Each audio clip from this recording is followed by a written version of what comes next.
அதனால தான் வேதம் சொல்லுகிறது, உண்மை உள்ளவைகள் எவைகளோ, ஒழுக்கம் உள்ளவைகள் எவைகளோ, நற்கீர்த்தி உள்ளவைகள் எவைகளோ, புண்ணியம் எதுவோ, புகழ் எதுவோ அதையே சிந்தித்து கொண்டிருங்கள் அப்படின்னு ஏன் வேதம் சொல்லுது அப்படின்னு சொன்னா, இந்த சிந்தனையை சார்ந்து, இந்த எண்ணத்தை சார்ந்து தான் நம்முடைய வாழ்க்கை முழுவதும் கட்டமைக்கப்படும். ஒரு மனுஷன் எவ்வளோ பெரிய சூழ்நிலையிலையும் எவ்வளோ பெரிய பிரச்சனையிலையும் அவன் வித்தியாசமாக யோசிக்க முடியும். அப்படின்னா சரி ஒன்றும் இல்லை அப்படின்னு யோசிக்க முடியும், இது ஒரு பெரிய ஆபத்துன்னு யோசிக்க முடியும். இந்த ரெண்டு யோசனையில யார் ஞானமாய் ஒரு சரியான யோசனையை அவர்கள் தெரிந்தெடுத்துறாங்களோ அவங்க தான் இந்த உலகத்தில் நிம்மதியாக வாழ முடியும், வெற்றியாய் வாழ முடியும். அதனால நம்முடைய யோசனைக்கும் நம்முடைய லைஃபுக்கும் ஒரு பெரிய கனெக்டாக ஆண்டவர் வச்சிருக்கிறாரு. அதான் திரும்ப திரும்ப சொல்லுகிறேன், ஒரு மனிதனுடைய நினைவு எப்படி இருக்கிறதோ அப்படியே அவனும் இருக்கிறான். ஒரு மனிதனுடைய நினைவு எப்படி இருக்கிறதோ அப்படியே அவனும் இருக்கிறான். நம்ம நிறைய நேரத்தில் சிலர் பண்ணுற தப்பை பார்க்கும்போது, ஏன் இவங்கெல்லாம் இந்த தப்பு பண்ணுறாங்க, ஏன் இவங்களுக்கு உணர்வே இருக்காதா, இவங்களுக்கு தெரியாதா அப்படின்னு. இப்போ பொதுவாக இப்போ உதாரணத்துக்கு ஒன்று சொல்கிறேனே, இன்னைக்கு காலையில் நான் வெளியே வரும்போது ஒரு வாலிப தம்பியை பார்த்தேன். நான் தூரத்துலேருந்து தான் பார்த்தேன், அவனை பக்கத்துலேருந்து பார்க்கல. ஆனால் தூரத்தில் என்ன தூரத்துலேருந்து திருப்பி ஒரு 15 அடிக்குள்ளே பார்த்தேன். பார்க்கும்போது பார்த்தீங்கன்னா அவனுடைய தலைமுடி பார்த்தீங்க அப்படின்னா ரொம்ப பரட்டையாக இருக்குது. அப்படின்னா ரொம்ப அசிங்கியமாக இந்த இடத்த ஃபுல்லாக நல்லா வழித்து, இது மேலே ஏதோ ரொம்ப ஒரு புதர் இருக்கிறது மாதிரி. அது பார்த்தாலே என்ன தெரியுது அப்படின்னு சொன்னால், அவன் மேலே ஒரு ஒரு ஒரு என்ன கிடைக்க மாட்டேங்குது அப்படின்னு சொன்னால், அவன் அழகாக இருக்கான்னு நினைக்க முடியல, அவனுக்கு அந்த ஹேர் ஸ்டைல் நல்லா இருக்குன்னு நினைக்க முடியல. நமக்கு எல்லாருக்கும் என்ன தோணுதுன்னா, ஏன் இப்படி வச்சிருக்கிறான், ஏன் இப்படி வச்சிருக்கிறான் அப்படின்னு சொல்றது மாதிரி அப்படி இருக்குது. அப்போ அது அசிங்கமா இருக்கு, அது நல்லா இல்லை அப்படின்னு எனக்கு தெரியுது, நமக்கு நிறைய பேருக்கு தெரியுது. ஆனா அவனுக்கு அது தெரியல. அப்போ அவனுக்கு அது என்னவா தெரியுது அப்படின்னா, அழகா தெரியுது, அவனுக்கு அது நல்லா தெரியுது, அது அவனுக்கு கான்ஃபிடென்டா தெரியுது. அப்போ இது யார் மேல இருக்கிற குற்றம்? வெளியில 100 பேரை எடுத்து பார்த்தா, ஒருவேளை அவனுடைய வயசுல இருக்கிற ஒரு 10 பேர் அது நல்லா இருக்குன்னு சொல்லாமே தவிர 90 பேர் அது நல்லா இல்லைன்னு தான் சொல்லுவாங்க. அப்போ உலகத்துக்கே நல்லா இல்லாத தெரிகிற விஷயம் ஒரு மனுஷனுக்கு, ஒரு பையனுக்கு என்னவா தெரியுதுன்னா, அவனுக்கு நல்லதா தெரியுது, அவனுக்கு அது பிடிச்சிருக்குது. ஏன் அப்படின்னு சொன்னா, அவனுடைய மனநிலை தான் அதற்கு காரணம். அவனுடைய மனசுல ஒரு நல்லா இல்லாத ஒண்ண அவன் என்ன பண்றான் அப்படின்னு சொன்னா, நல்லா இருக்குன்ற ஒரு பிம்பத்தை அவனுடைய மனசுக்குள்ள கிரியேட் பண்ணிட்டான். யாரோ ஒருத்தர் மூலமாக இருக்கலாம், யாரோ ஒருத்தருடைய கைடன்ஸ் மூலமா இருக்கலாம், இல்லை யாரோ ஒருத்தரை பார்த்ததன் மூலமா கூட அந்த எண்ணம் அவனுக்குள்ள வந்திருக்கும். ஸோ அந்த எண்ணம் அவனுக்கு கான்ஃபிடென்ட்டை தருது, அந்த எண்ணம் அவனுக்கு நல்லா இருக்குன்னு அவனுக்கு ஒரு உணர்வை தருது. அப்போ ஆண்டவருடைய பிள்ளைகளே, சிலர் தப்பு பண்ணும்போது இவங்க இப்படி தப்பு பண்றாங்களே அப்படின்னு நம்ம எதுவுமே சொல்ல முடியாது. ஏன்னா அவருடைய மனநிலைமை அப்படி இருக்கிறது. அதனால இன்றைக்கு இந்த புதிய ஆண்டுக்குள்ள நம்ம நுழைகிறதுக்குள்ளாக ஆண்டவர் நம்ம எல்லாருக்கும் என்ன தரணும் அப்படின்னு சொன்னா, நம்ம எந்த சூழ்நிலையில இருந்தாலும் ஒரு நல்ல மனநிலையா ஆண்டவர் நமக்கு தரணும். அதற்காக ஆண்டவருடைய பிள்ளைகள் ஜெபிக்கணும். உங்களுடைய மனநிலைமை எப்படி இருக்கிறது என்கிறத நீங்க ரொம்ப யோசிச்சே இருக்கணும். உங்க மனநிலைமை ரொம்ப ஸ்ட்ராங்கா இருக்கா, உங்க மனநிலைமை சரியில்லாம இருக்குதா, இதை ஒரு தேவனுடைய பிள்ளை கண்டுபிடிச்சு நம்முடைய நினைவுகளை நம்ம ரெடி பண்ணிட்டோம் அப்படின்னா, நம்முடைய வாழ்க்கையே ரெடி ஆகிறதற்கு கர்த்தர் உதவி செய்கிறதற்கு வல்லவராக இருக்கிறார். ஆமேன். எத்தனை பேர் ஆமோதிக்கிறீர்கள்? தாவீதை புகழ்த்துறத சவுலுக்கு பிடிக்கலன்னு வச்சுக்கோங்களேன். ஆனா அதே நேரத்துல சவுல் துரத்துகிறத தாவீது ரொம்ப தப்பா எடுக்கவே இல்லை, அப்படின்னா கஷ்டமா எடுக்கவே இல்லை. ஒரு மனுஷனுக்கு, ஒரு ராஜாவுக்கு ஒருத்தரை குறித்து பாடுறதே என்னவா இருக்குன்னா கசப்பா இருக்குது. ஆனா இன்னொருத்தருக்கு அவன் துரத்துறதே என்னவா இல்லைன்னா கஷ்டமா இல்லை.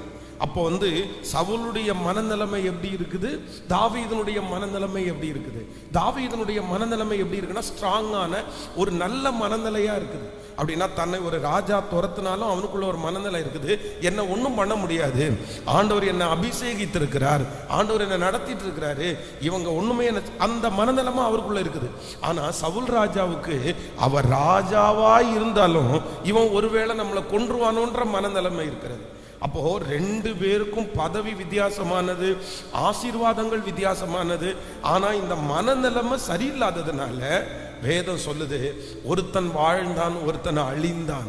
அதனால ஆண்டவருடைய பிள்ளைகளே, இனி ஃபுல்லா ஜெப குறிப்பு தான். நம்ம புதிய வருஷத்துக்கு போகிறதுக்கு ஒரு ப்ரிப்பரேஷன் தான். அதனால உங்களுக்கு முன்பாக இருக்கிற சூழ்நிலை, உங்க முன்பாக இருக்கிற பிரச்சனை, உங்க முன்பாக மனிதர்கள் பேசின சில வார்த்தைகள், உங்களுக்கு இருக்கிற சில பலவீனங்கள், இது எல்லாத்தையும் ஆண்டவரே நான் எப்படி இதை கொண்டு போகணுன்ற ஒரு சரியான ஒரு மனநிலைமையை எனக்கு தாருங்கன்னு நீங்க அதுல ஸ்ட்ராங் ஆகுங்க. அதற்கு ஜெபம் பண்ணுங்க. நான் நம்புறேன் ஆண்டவர் உங்களை அழகாய் நடத்துகிறதற்கு கர்த்தர் வல்லவராக இருக்கிறார். ஆமென். சில வீடுகளில் பாருங்கன்னா ஒரு மரணம், ஒரே ஒரு மரணம் வந்து சிலருடைய வாழ்க்கையை தலைகீழா அப்படியே புரட்டி போட்டிருக்கிறத நான் பார்த்துருக்கிறேன். ஒரு மரணம், ஒரு யாரோ ஒருத்தருடைய மரணம், அவருக்கு வயசு கூட ஆயிருக்கும், ஒரு 60க்கு மேலே ஆயிருக்கும், இல்லை 50க்கு மேலே ஆயிருக்கும். அந்த மரணம் அடைஞ்சிருக்கிற நபரை இழக்க முடியாம, அந்த மரணம் அடைஞ்சிருக்கிற நபர் வந்து பேசின வார்த்தைகளை எல்லாம் நினைச்சு அதையே யோசிச்சுட்டு இதுல இருந்து வெளியவே வர முடியாம அந்த மனுஷன் இறந்து போனதுக்கு பிற்பாடு வாழ்க்கையே ஒன்றும் இல்லாம போன எத்தனையோ பேரை நான் பார்த்துருக்கிறேன். ஆனா அதே நேரத்தில் ஒரே வீட்டில் 3 மரணங்களை பார்த்தவங்க திரும்பவும் பரவாயில்லன்னு சொல்லி தைரியமாய் பலமாய் இருந்ததை என்னுடைய கண்களால் பார்த்துருக்கிறேன். அப்போ இவங்க 2 பேருக்கும் என்ன அப்படின்னு சொன்னா, ஒருத்தருடைய பிரச்சனை ரொம்ப பெருசு, ஒருத்தருடைய பிரச்சனை தான் அது வந்து 1 மடங்குன்னு வச்சுங்களேன், இவங்களுக்கு 3 மடங்கு. ஆனா 3 மடங்கு பிரச்சனை உள்ளவர்கள் வந்து சந்தோஷமா வாழ்றாங்க, சிரிச்சாங்க, அவங்க சாப்பிட்டாங்க, அவங்க அடுத்த லெவல் போயிட்டாங்க. ஆனா இந்த 1 மடங்கு பிரச்சனை இருக்கிற இந்த நபர் வந்து எதுவுமே அவங்களால பண்ண முடியல. காரணம் என்ன அப்படின்னு சொன்னா, அவருடைய மனதிலே ஏற்றுக்கொள்ளுகிற விதத்துல வித்தியாசம் இருக்குது. அதனால நம்ம பிறக்கும் போது வித்தியாசமான மனநிலைமையில பிறந்திருக்கலாம், நம்ம வளரும் போது ஒருவேளை அப்படிப்பட்ட ஒரு மனநிலைமையில் நம்ம வளராம இருந்திருக்கலாம். ஆனா இந்த புதிய ஆண்டுல ஆண்டவரே, ஒரு மனிதனுடைய நினைவு எப்படி இருக்கிறதோ அப்படியே அவனும் இருக்கிறான். என்னுடைய மனதனுடைய நினைவை எனக்கு வந்து பலமா மாற்றுங்க ஆண்டவரே. என்னுடைய நினைவில் நான் சரியா இருக்கிறதற்கு என்னை வழி நடத்துங்க ஆண்டவரே. எப்பேற்பட்ட சூழ்நிலையையும் என்னுடைய நினைவினால அதை சரியான விதத்தில் கொண்டு போகிறதற்கு எனக்கு ஒரு கிருபையை தாருங்க ஆண்டவரேன்னு கேளுங்க. இதுதான் ஒரு உன்னதமான ஒரு ஞானம். ஆமேன் சொல்லுங்கள். எத்தனை பேர் ஆமோதிக்கிறீர்கள்? ஸோ உங்களுடைய மனநிலைமை மாறிவிட்டால் சூழ்நிலைகள் எல்லாம் மாறும். உங்களுடைய மனநிலைமை மாறிவிட்டால் உங்களுடைய கவலைகள் எல்லாம் உங்களுக்கு மாறும். உங்களுடைய மனநிலைமைகள் மாற்றப்பட்டால் நீங்கள் சந்தோஷமாய் மாறுவீர்கள். மற்றபடி சில போராட்டங்கள், சில பிரச்சனைகள், சில எடுக்க முடியாத சில பாரங்கள் வருகிறது. ஆனா இந்த மனசை சம்பந்தப்பட்டு தான் எல்லாமே ஆக்டிவ் ஆகுது. இந்த மனசை சம்பந்தப்பட்டு தான் எல்லாமே ஒர்க் ஆகுது. நம்மை சுற்றி இருக்கிற சூழ்நிலைக்கும் மனசுக்கும் வந்து மனசு தான் முதல் படி. இந்த மனசுல வந்து அதை எதிர்கொள்ளுவோம், மேற்கொள்ளுவோம், தாண்டுவோம், இது எல்லாருக்கும் உள்ளது தான், நம்ம இதுல முடியும் அப்படின்னு சொல்லி என்னுடைய மனநிலைமையை நான் சரி பண்ணிட்டேன் அப்படின்னா கண்டிப்பா சொல்றேன், அதுதான் ஆண்டவருடைய பலன் நம்மோட இருக்கிறதனுடைய அர்த்தம். ஹல்லேலூயா. ஆண்டவர் ஒரு தேவனுடைய பிள்ளையோடு கூட இருப்பாரானால் அவனுக்குள்ள கர்த்தர் முதல்ல கொண்டு வருகிறது என்ன கொண்டு வரனா, ஒரு நல்ல மனநிலையை ஆண்டவர் கொண்டு வருவார். உங்களோடையும் என்னோடையும் ஆண்டவர் இருக்கிறதனுடைய ஒரு அடையாளம் என்னன்னா, நல்ல மனநிலை தான் கர்த்தர் நம்மோட கூட இருக்கிறதனுடைய அடையாளம். எத்தனை பேர் ஆமோதிக்கிறீர்கள்? பாருங்க, கிதியோனை குறித்து வேதம் சொல்லுது, அவனுடைய மனநிலைமையை பாருங்க, எப்பேற்பட்ட ஒரு நிலைமை அப்படின்னா, அன்றைக்கு இருக்கிற அந்த அவர்களுக்கு விரோதமான ஜனங்கள் அவங்க வந்து 3 விதத்தில் அவங்க அட்டாக் பண்ணாங்க. ஒன்று, அவங்க வந்து விதைக்கும் போது அட்டாக் பண்ணாங்க. விதைக்கும் போதே வந்து அந்த நிலத்தில் உள்ள விதையை கெடுத்து போட்டாங்க. இன்னொன்று, அது கொஞ்சம் வளர்ந்துட்டு இருக்கும் போது வந்து கெடுத்து போட்டாங்க. மூன்றாவது, அப்படி தப்ப விட்டதையும் அறுக்கும் போது என்ன பண்ணாங்கன்னா பிரச்சனை பண்ணாங்க. அப்போ அவர்களுக்கு விரோதமா இருக்கிற பிரச்சனை ஒன்று விதைக்கும் போதே, இல்லைன்னா வளரும் போது, இல்லைன்னா அறுக்கும் போது. ஆனா இந்த கிதியோன் வந்து பாருங்க, விதைக்கும் போது அவங்களுடைய கண்களுக்கு தப்பிச்சாச்சு, வளரும் போது அவங்களுடைய கண்களுக்கு தப்பு வச்சாச்சு. இப்போ கடைசி ஃபைனல் என்ன வருது அப்படின்னா, அறுக்கிற அந்த டைம் வருது. அந்த டைம்ல இந்த கிதியோன் என்ன பண்றாரு அப்படின்னு சொன்னா, அவன் வந்து பொதுவா வந்து களத்துல தான் அதை போரடிக்கணும். ஆனா எங்க கொண்டு போறாருன்னா ஆலைக்கு கொண்டு போனார். வித்தியாசமான ஒரு இடத்தை சேஞ்ச் பண்ணி, ஒரு இடத்தை சேஞ்ச் பண்ணி. நீங்க நியாயாதிபதிகள் 6ஆம் அதிகாரத்தினுடைய 11வது வசனத்தை வாசிக்கும் போது, அதற்கு பின்பு கர்த்தருடைய தூதனானவன் வந்து அபியஸ்தியரின் யோவாசின் ஊரானாகிய ஓப்ராவில் இருக்கும் ஒரு கர்வாலி மரத்தின் கீழ் உட்கார்ந்தான். அப்பொழுது அவனுடைய குமாரன் கிதியோன் கோதுமையை மீதியானியரின் கைக்கு தப்புவிக்கிறதற்காக ஆலைக்கு சமீபமாய் அதை போரடித்தான். ஆலைக்கு சமீபமாய் அதை போரடித்தான். அப்போ அந்த இடம் பாருங்க, நல்லா கவனிச்சுங்க. இந்த இடத்துல தான் எதிரி வருவாங்கன்னு தெரியும், இந்த இடத்துல தான் பிரச்சனை பண்ணுவாங்கன்னு தெரியும். உடனே அவர் என்ன பண்றாருன்னா அந்த இடத்தை சேஞ்ச் பண்றாரு. இடத்தை சேஞ்ச் பண்ணி அவர்களுடைய கைகளுக்கு அந்த கோதுமையை தப்புவிக்கிறதுக்கு முயற்சி எடுக்கிறார். அப்ப அதனாலதான் ஆண்டவருடைய வார்த்தை கிதியோனுக்கு நேராய் வருகிறது, பராக்கிரமசாலியே கர்த்தர். அப்பொழுது கர்த்தருடைய தூதனானவர் அவனுக்கு தரிசனமாகி, பராக்கிரமசாலியே கர்த்தர் உன்னோடே இருக்கிறார் என்றார். ஆமென். அப்போ ஆண்டவருடைய பிள்ளைகளே, நம்ம எல்லாரும் நம்ம இன்னைக்கு இந்த ஃபாஸ்டிங் பிரேயர்ல ஜெபிப்போம். ஆண்டவரே, எந்த சூழ்நிலை வந்தாலும் எனக்கு ஒரு கிருபையான ஒரு நல்ல மனநிலையை கர்த்தர் எனக்கு தருவீராக. ஆமென் சொல்லுங்கள் பார்க்கலாம் சத்தமா ஹல்லேலூயா.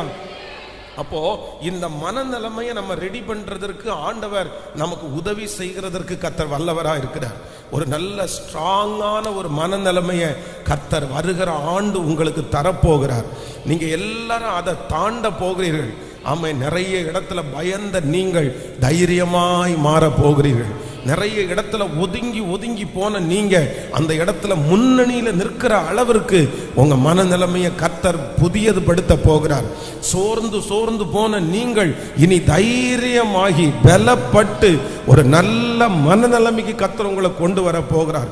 ஒவ்வொரு நாளும் சோகமாகவே வாழ்க்கையை கடத்தின நிறைய பேரு, பயத்தோடையே வாழ்க்கையை தாண்டின நிறைய பேரு, வாழ்க்கையே வெறுப்பா வாழ்ந்த நிறைய பேரு, நான் நம்புறேன் வருகிற ஆண்டுல நீங்கள் ஒரு புத்துணர்ச்சியோடு, ஒரு புதுகலத்தோடு, மகிழ்ச்சியோடு, சந்தோஷத்தோட வாழக்கூடிய சகல கிருபையும் நிச்சயமாய் ஆண்டவர் நமக்கு தருகிறதற்கு கர்த்தர் வல்லவரா இருக்கிறார். நம்புறவங்க கரங்களை தட்டி அந்த காரியத்தை எங்களுக்கு தருகிற ஒரு நல்ல தேவன், எங்களுக்கு தருகிற ஒரு நல்ல தேவன், எங்களுக்கு தருகிற ஒரு நல்ல தேவன். அப்போ இன்றைக்கு நம்ம இன்னைக்கு இன்னொரு காரியத்திற்காக எதுக்கு ஜெபிக்க போறோம்னா, ஆண்டவரே என்னுடைய மனநிலைமையில ஒரு பெரிய மாற்றத்தை கொடுங்க. அத்தனை பேரும் பயந்து ஒதுங்கி வீடுகளில் போய் ஒளிந்து கொள்ளுகிறார்கள், குகைகளில் போய் ஒளிந்து கொள்ளுகிறார்கள். ஆனா தேவ மனுஷன் மட்டும் என்ன பண்றாரு அப்படின்னு சொன்னா, அவன் ஆலையிலே போரடிக்கிறவனாய் இருக்கிறான். அப்போ அந்த தேவ மனுஷனுக்குடைய மனநிலைமை பரவாயில்ல பார்த்துக்கலாம் அப்படின்ற ஒரு மனநிலைமை அவருக்குள்ள வருகிறது. அதனால கர்த்தர் சொல்லுகிறார், பராக்கிரமசாலியே கர்த்தர் உன்னோடு கூட இருக்கிறார். பாருங்க, கோலியாத்தை எதிர்கொள்ள போகும்போது வேதம் சொல்லுது, தாவீதனுடைய மனநிலைமையை பாருங்க, சவுலுடைய மனநிலைமையை பாருங்க. சவுலுடைய மனநிலைமை அவனை பார்த்த உடனே பயம் வருது. அங்க இருக்கிற அத்தனை பேரும் அவன் சத்தம் போடும்போது வருத்தத்தோட பின்னாடி வர்றாங்க. ஆனா தாவீதனுடைய மனநிலைமை என்ன இருக்கு அப்படின்னு சொன்னா, இல்ல ஆண்டவர் இவனை என்னுடைய கையில ஒப்பு கொடுக்கிறதற்கு வல்லவரா இருக்கிறார். சோ நமக்கு முதல்ல எது ப்ரிப்பரேஷன் ஆகணும்னா, நம்ம மனசு ப்ரிப்பரேஷன் ஆகணும். நம்ம மனசு ப்ரிப்பரேஷன் ஆகாம நம்மளால ஒண்ணுமே பண்ண முடியாது. பாருங்க, ஒரு மகளுக்கு ஒரு ஒரு பொண்ணை கல்யாணம் பண்ணி கொடுக்குறோம் அப்படின்னு வச்சுக்கோங்களேன். ஒரு பொண்ணை கல்யாணம் பண்ணி கொடுக்கும்போது அந்த ப்ரிப்ரேஷன் அப்படின்றது நிறைய ப்ரிப்ரேஷன் நடக்குது. அந்த பிள்ளைக்கு பீரோ ரெடி பண்ணுறாங்க, அந்த பிள்ளைக்கு நகை ரெடி பண்ணுறாங்க, எல்லாமே பிள்ளைக்கு ரெடி பண்ணியாச்சு, எல்லாமே ரெடியாக இருக்குது. இப்போ புள்ள வெளியூரில் போய் வாழணும்னு வச்சுக்கோங்களேன். வெளியூரில் தான் மாப்பிள்ளை, வெளியூரில் தான் அங்கே ஒர்க் பண்ணுறாரு. இப்போ எல்லாமே ரெடி ஆயிடுச்சுன்றதுக்காக இந்த பிள்ளைனால வாழ முடியாது. முதல்ல அந்த பிள்ளைக்கு என்ன ரெடி ஆகணும் அப்படின்னு சொன்னா, எது ரெடி ஆகணும்? மனசு தான் ரெடி ஆகணும். நான் அந்த ஊர்ல போய் வாழ்வேன், தனியா நான் வாழுவேன், எங்க அம்மா அப்பா இவ்வளோ நாள் தான் என் கூட இருப்பாங்க, இதுக்கப்புறம் நான் இப்போ ஒரு தலைவி ஆயிட்டேன், எனக்கு இப்போ பிள்ளைகள் பிறப்பாங்க, நான் இப்போ ஒரு குடும்பத்தை நடத்தணும், இதுதான் வாழ்க்கை, இப்படிதான் இந்த வாழ்க்கை போகும், இது நம்ம சந்தோஷமா இதை ஏத்துக்கணும், இது அடுத்த ஒரு உறவுகள் நமக்கு கிடைக்க போகுது, இந்த ஊர்ல இவ்வளவு நாளும் இவ்வளவு உறவு இருந்துச்சு, இனி புதிய உறவு நமக்கு கிடைக்க போகுது அப்படின்ற ப்ரிப்பரேஷன் யாருக்கு தேவைன்னா அந்த மகளுடைய மனதிற்கு தேவை முதல்ல. இப்போ எல்லா ப்ரிப்பரேஷனும் ஆயிடுச்சு, நகையை கொடுத்தாச்சு, வீட்டை கொடுத்தாச்சு, சொத்தை கொடுத்தாச்சு. இந்த பொண்ணு அந்த பொண்ணு மனசை ப்ரிப்பரேஷன் பண்ணலன்னா, அவங்க ரெடி ஆகலைன்னா, அவங்க மனநிலைமை சரியில்லை அப்படின்னு சொன்னா என்ன இருந்து என்ன பிரயோஜனம்? அந்த வீட்டில் வாழ முடியாது, ரொம்ப நாள் அந்த இடத்து ஊரில் இருக்க முடியாது. இல்லை நான் அப்பா வீட்டுக்கு வந்துடுறேன், அப்பா வீட்டுக்கு வந்துட்டேன் அப்படி சொன்னால் உடனே முடிஞ்சிருமா?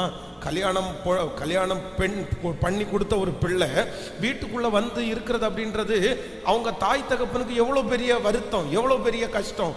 ஏன் அப்படின்னு சொன்னால் இவங்களுக்கு எது சரியாகலை அப்படின்னா அந்த மனநிலை ப்ரிப்பரேஷன் ஆகலை, அந்த சூழ்நிலைக்கு அவங்க அடாப்ட் பண்ணிக்கல, அதை மனசுல அவங்க கிளியர் பண்ணி நேரடியாக கொண்டு வராம அவங்க அதுல தவற விடுறாங்க. அந்த நேரம் அந்த மகள் ஒருவேளை இப்ப நம்மகிட்ட ஜெபம் பண்றாங்கன்னு வச்சுங்களேன், இந்த மாதிரி நான் என்னுடைய இந்த மாதிரி எங்க அப்பா வீட்டில் தான் இருக்கிறேன், எனக்கு ரொம்ப நகையெல்லாம் போட்டு கல்யாணம் பண்ணி கொடுத்தாங்க, எனக்கு அங்க இருக்கவே முடியல அப்படின்னு இந்த ஜெபம் பண்ண சொல்றாங்கன்னா நீங்க எதுக்கு ஜெபம் பண்ணுவீங்க? என்ன ஜெபம் பண்ண முடியும்? ஆண்டவரே கணவனாருடைய வேலையை மாற்றி இந்த ஊருக்கு வேலை கொடுங்கன்னு ஜெபம் பண்ண முடியுமா? இல்லை இவங்க அம்மா அப்பா எல்லாரையும் கொண்டு போய் அங்கே செட்டில் பண்ணுங்க அப்படின்னு ஜெபம் பண்ண முடியுமா? இப்போ இந்த ஜெபத்தை எதுலையுமே பண்ண முடியாது. அந்த மனுஷனை மாத்துங்கன்னு ஜெபம் பண்ண முடியாது, இவங்க குடும்பத்தை மாத்துங்கன்னு ஜெபம் பண்ண முடியாது. இப்போ இதுல என்ன ஜெபம் பண்ண முடியும் அப்படின்னு சொன்னா, ஆண்டவரே இந்த பிள்ளையினுடைய மனநிலைமைய சொல்லுங்க. சோ இது வேற எதுலையுமே சரியாகாது.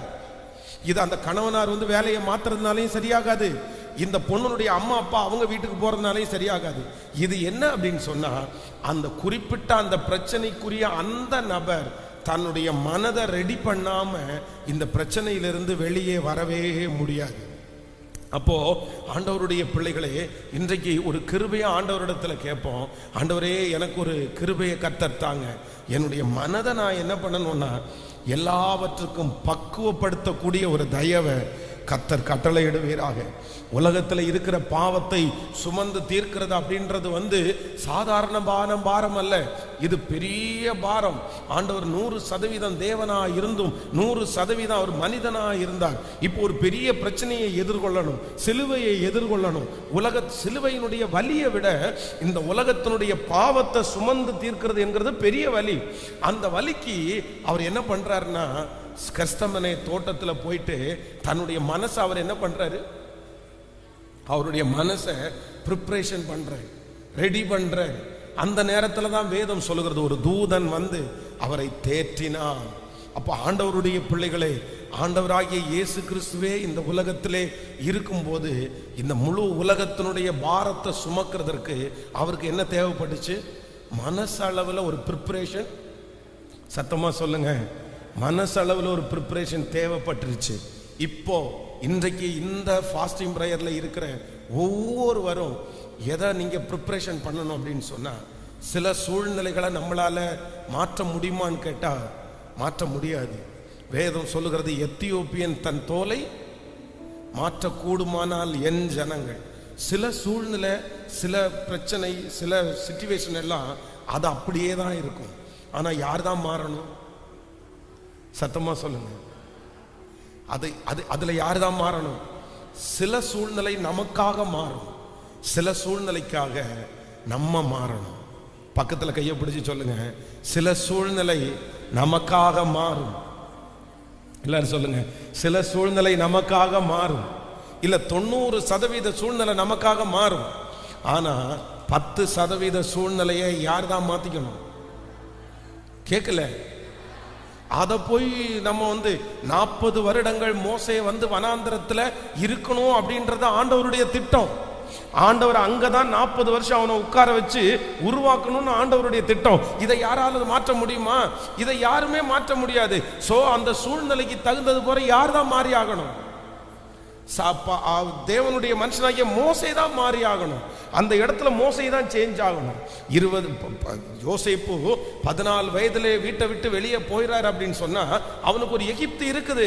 அந்த எகிப்துல செய்யாத குற்றத்துக்காக அவன் மேல பழி போடுறாங்க. பலவிதமான சூழ்நிலை இருக்கிறது.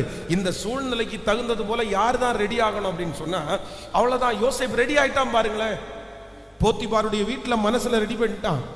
சிறைச்சாலைக்கு போகும்போது ரெடி ஆயிட்டான். இப்ப பார்வோனுடைய அரண்மனைக்கு போகும்போது மனசளவில் ப்ரிப்பரேஷன் ஆயிட்டான். சரி, ஓகே, நம்ம இங்க தான் போறோம், இதைத்தான் பண்றோம், இதுதான் நடக்க போகுது, அவ்வளவுதான். மனசுல ப்ரிப்பரேஷன் ஆயிட்டான். மனசுல ப்ரிப்பரேஷன் ஆனதற்கு பிற்பாடு அந்த பாடுகள் அவனுக்கு என்னவா இருந்துச்சு அப்படின்னு சொன்னா தாங்கக்கூடியதாய், சகிக்கக்கூடியதாய். அதுல நின்னதற்கு பிறகு பாருங்க எவ்வளவு பெரிய மகிமையை அவன் கண்ணால கண்டான். நான் நம்புறேன் இந்த சூழ்நிலையை மட்டும் மனசை ப்ரிப்பரேஷன் பண்ணிட்டு இந்த சூழ்நிலையை மட்டும் தாண்டுங்க, இந்த வனாந்தரத்தை மட்டும் தாண்டுங்க, இந்த பார்வோனுடைய அரண்மனையை மட்டும் நீங்க தாண்டுங்க, இந்த சிறைச்சாலையை மட்டும் நீங்க தாண்டுங்க. அதற்கு பிறகு ஒரு பெரிய மகிமையை உங்க கண்கள் காணும். நீங்க சுகத்தோட அதை பார்ப்பீங்க, நீங்க பலத்தோட அதை பார்ப்பீங்க. ஆண்டவர் அப்படிப்பட்ட ஒரு மன தைரியத்தை, ஒரு மன ப்ரிப்பரேஷனை நம்ம எல்லாருக்கும் கர்த்தர் கிருபையாய் தருவாராக. 2 கரங்களை மேல உயர்த்தி ஆமென். ஒரு மனுஷனுடைய நினைவு எப்படி இருக்கிறதோ அப்படியே அவனும் இருக்கிறான். ஒரு மனுஷனுடைய நினைவு எப்படி இருக்கிறதோ அப்படியே அவனும் இருக்கிறான். சொல்லுங்க, அப்பா எனக்கு அப்படிப்பட்ட ஒரு தயவு எனக்கு கிடைக்கட்டும், அப்படிப்பட்ட ஒரு கிருபை எனக்கு கிடைக்கட்டும். முழு பலத்தோடு சோத்திரம் உங்களால ஆகும் ஆண்டவரே. என்னுடைய மனதை சரி செய்கிறதற்கு ஆண்டவரே உங்களால முடியும். சொல்லுங்க, ஸ்தோத்திரம் ஸ்தோத்திரம் ஸ்தோத்திரம். ஹல்லேலூயா. அந்த சூழ்நிலைக்கு தகுந்தது போல என்னுடைய மனதை சரி செய்வதற்கு நீர் வல்லவராய் இருக்கிறீர். Thank you Jesus. ஜெபிக்க ஜெபிக்க எஃப் மேஜர். நன்றி அப்பா, நன்றி அப்பா, நன்றி அப்பா. கர்த்தாவே அந்த கிருபை உண்டாகட்டும், அந்த தயவு உண்டாவதாக. கர்த்தர் மேல் பாரத்தை வைத்து விடு, கலங்கி தவிக்காதே. அவரே நம்மை ஆதரிப்பார், அதிசயம் செய்வார். பாடுவோம். கர்த்தர் மேல் பாரத்தை வைத்து விடு, கலங்கி தவிக்காதே. அவரே நம்மை ஆதரிப்பார், அதிசயம் செய்வார். சொல்லுங்க எல்லாரும். கர்த்தர் மேல் பாரத்தை வைத்து விடு, கலங்கி தவிக்காதே. அவரே நம்மை ஆதரிப்பார், அதிசயம் செய்வார். நீதிமான் தள்ளாட விட மாட்டார், நித்தமும் காத்து நடத்திடுவார். நீதிமான் தள்ளாட விட மாட்டார், நித்தமும் காத்து நடத்திடுவார். கர்த்தர் மேல் பாரத்தை வைத்து விடு. ஹல்லேலூயா. அவரே நம்மை ஆதரிப்பார், அதிசயம் செய்வார். தகப்பனும் தாயும் என்னை அவரை நம்மை அணைத்துக் கொள்வார். தகப்பனும் தாயும் கைவிட்டாலும் அவரை நம்மை அணைத்துக் கொள்வார். கர்த்தர் மேல் பாரத்தை வைத்து விடு, கலங்கி தவிக்காதே. அவரே நம்மை ஆதரிப்பார், அதிசயம் சொல்லிக்கொண்டே. கர்த்தர் மேல் பாரத்தை வைத்து விடு, கலங்கி தவிக்காதே. அவரே நம்மை ஆதரிப்பார். ஓ ஹல்லேலூயா. கர்த்தர் நம் சார்பில் இருக்கும் போது நமக்கு எதிராய் நிற்பவன் யார்? கர்த்தர் நம் சார்பில் நமக்கு எதிராய் நிற்பவன் யார்? கர்த்தர் மேல் பாரத்தை வைத்து கலங்கி தவிக்காதே, அவரே நம்மை அதிசயம் செய்வார். கர்த்தர் மேல் பாரத்தை வைத்து விடு, கலங்கி தவிக்காதே, அவரே நம்மை ஆதரிப்பார், அதிசயம் செய்வார். ஹல்லேலூயா, ஆமென். ஒரு புதிய ஆண்டுக்குள்ள நம்ம காலடி எடுத்து வைக்கிறதுக்கு முன்னாடி நம்ம ரொம்ப ப்ரிப்பரேஷன் ஆக வேண்டியது என்ன அப்படின்னா, என்னுடைய மனசை நான் என்ன பண்ணிக்கணும்?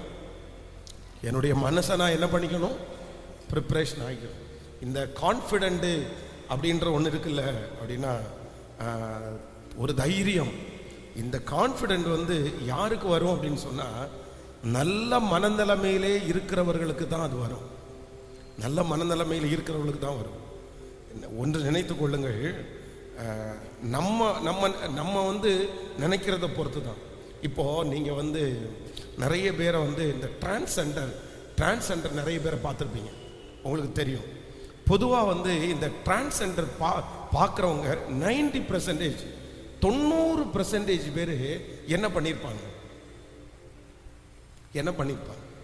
90% பேரை நீங்கள் பார்க்கும்போது முதல்ல உங்களுக்கு விசிபிள் ஆகிறது என்னது? டிரான்ஸ்ஜெண்டர். 90 மேக்கப், அப்படி தானே? கரெக்ட் தானே நான் சொல்கிறது? 90% டிரான்ஸ்ஜெண்டரை நீங்கள் பார்க்கும்போது ஃபஸ்ட்டு நம்முடைய கண்ணுக்கு தெரியுது என்னதான்? அவங்க பண்ணியிருக்கிற மேக்கப் தான் தெரியும். அவங்க போட்டிருக்கிற லிப்ஸ்டிக்கு, அவங்க போட்டிருக்கிற அந்த எக்யூப்மெண்ட்ஸு, அப்புறம் அவங்களுடைய ஃபேஸ், இதெல்லாம் எப்படி தெரியும் அப்படின்னு சொன்னால், ரொம்ப விசிபிளாக நமக்கு பார்த்த உடனே தெரியும். பொதுவாக வந்து நிறைய பேர் பண்ணுறாங்க, ஒருத்தர் போட்டிருக்க தெரியும், ஒருத்தர் போட்டிருக்க தெரியாது. ஆனால் இவங்க போட்டிருக்கிறது என்னன்னா ரொம்ப அதிகமாக தெரியும். ரொம்ப ஏன் அப்படி தெரியுது? எதுக்கு அப்படி வந்து தெரியுது? சொல்ல மாட்டாங்களா யாராவது ஒருத்தர், நீங்கள் உங்களுக்கு ரொம்ப கொஞ்சம் லிப்ஸ்டிக் ரொம்ப ஓவராக இருக்குது, கொஞ்சம் குறைச்சிக்குங்க, இல்லை உங்களுடைய க்ரீம் ரொம்ப ஜாஸ்தியாக இருக்குது, கொஞ்சம் குறைச்சிக்குங்க அப்படின்னு சொல்ல மாட்டாங்களா? இல்லை அவங்களுக்கே கண்ணாடியில் பார்க்கும்போது வந்து ஜாஸ்தியாக இருக்கிறது தெரியாதா? ஹலோ, யோசிச்சிருக்கிறீங்களா? தெரியுமா தெரியாதா அவங்களுக்கு? நார்மலா அப்படின்னா நார்மலா இல்லை, அது ஒரு படி எப்படி இருக்குது?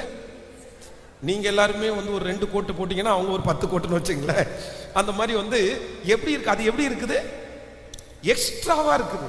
அது இப்போ எக்ஸ்ட்ராவா இருக்கிறதுனால காசும் நஷ்டம் தான். கொஞ்சம் கம்மியாக போட்டால் இன்னும் ஒரு அந்த டப்பா வந்து 10 நாள் யூஸ் பண்ணுறதுக்கு 20 நாள் யூஸ் பண்ணலான்னு வச்சுங்களேன். இது 10 நாளையில் என்ன பண்ண போயிடுது? காலியாக போயிடுது. ஏன் அப்படி? அது ரொம்ப அழகாக அவங்க நிறைய போட்டால் நிறைய அழகாக இருந்தால் கூட பரவாயில்ல. ஆனால் அப்படி இல்லை, கொஞ்சம் மைல்டாக இருந்தால் நல்லா இருக்குமே, இல்லை சிலருக்கு இது கம்மியாக இருந்தால் நல்லா இருக்கு அப்படின்னு தோன்ற அளவு இருக்குது. ஏன் அப்படின்னு சொன்னால், அவர்களுக்குள்ள என்ன இல்லை அப்படின்னு சொன்னால், அந்த கான்ஃபிடென்ட், அந்த அந்த நம்பிக்கை அவங்களுக்குள்ள இல்லை. நான் அழகா இருக்கிறேன் அப்படின்ற தைரியம் அவங்களுக்குள்ள என்ன தைரியம் இருக்கு அப்படின்னு சொன்னா, இதை போட்டாதான், இதை இவ்வளவு எக்ஸ்ட்ரா போட்டாதான் நான் நல்லா இருக்கிறேன்ற தைரியம். சத்தமா சொல்லுங்க, ஹலோ. அந்த தைரியம் அவங்களுக்குள்ள இருக்கிறதுனால தான் இப்போ முகம் வித்தியாசமா இல்ல மனசு வித்தியாசமா? கேட்கல. மனசு, அவங்களுடைய மனசு வந்து இதை செஞ்சாதான் கான்ஃபிடென்டா இருக்குன்னு அவங்க மனசு ஒத்துக்கிட்டதுனால இப்போ கண்ணாடியில் பார்க்கும்போது அவங்களுக்கு அப்படி இருந்தாதான் எப்படி இருக்குன்னு அவங்களுக்கு பிடிக்குது. அதுதான் அவங்களுக்கு பிடிக்குது, அதுதான் அவங்களுக்கு நல்லா இருக்கிறது மாதிரி தெரியுது, அதுதான் மற்றவங்க பார்வைக்கு நல்லா இருக்கிற மாதிரி அவங்களுக்கே தெரியுது. ஆனா உண்மையிலே அது அப்படி, சத்தமா சொல்லுங்க, அது அப்படி இல்லை, அது அப்படி இல்லை. இது பொதுவாக வந்து ஃபஸ்ட்டு இந்த 90 கிட்ஸ் அதுக்கு மேலே உள்ள அம்மாங்களுக்கு எல்லாம் தெரியும். நீங்கள் இருக்கும்போது அன்னைக்கு இருக்கிற பெரிய ட்ரெண்டு, பாய்ஸ் ஜென்ஸுக்குள்ள பெரிய ட்ரெண்ட் என்னென்னா ஃபங்க்கு. ஞாபகம் இருக்கா? நீங்கள் அப்படின்னா நான் கூட 90, எனக்கு என்னுடைய என்னுடைய ஏஜுக்கு கூட அது குறைஞ்சிருச்சு.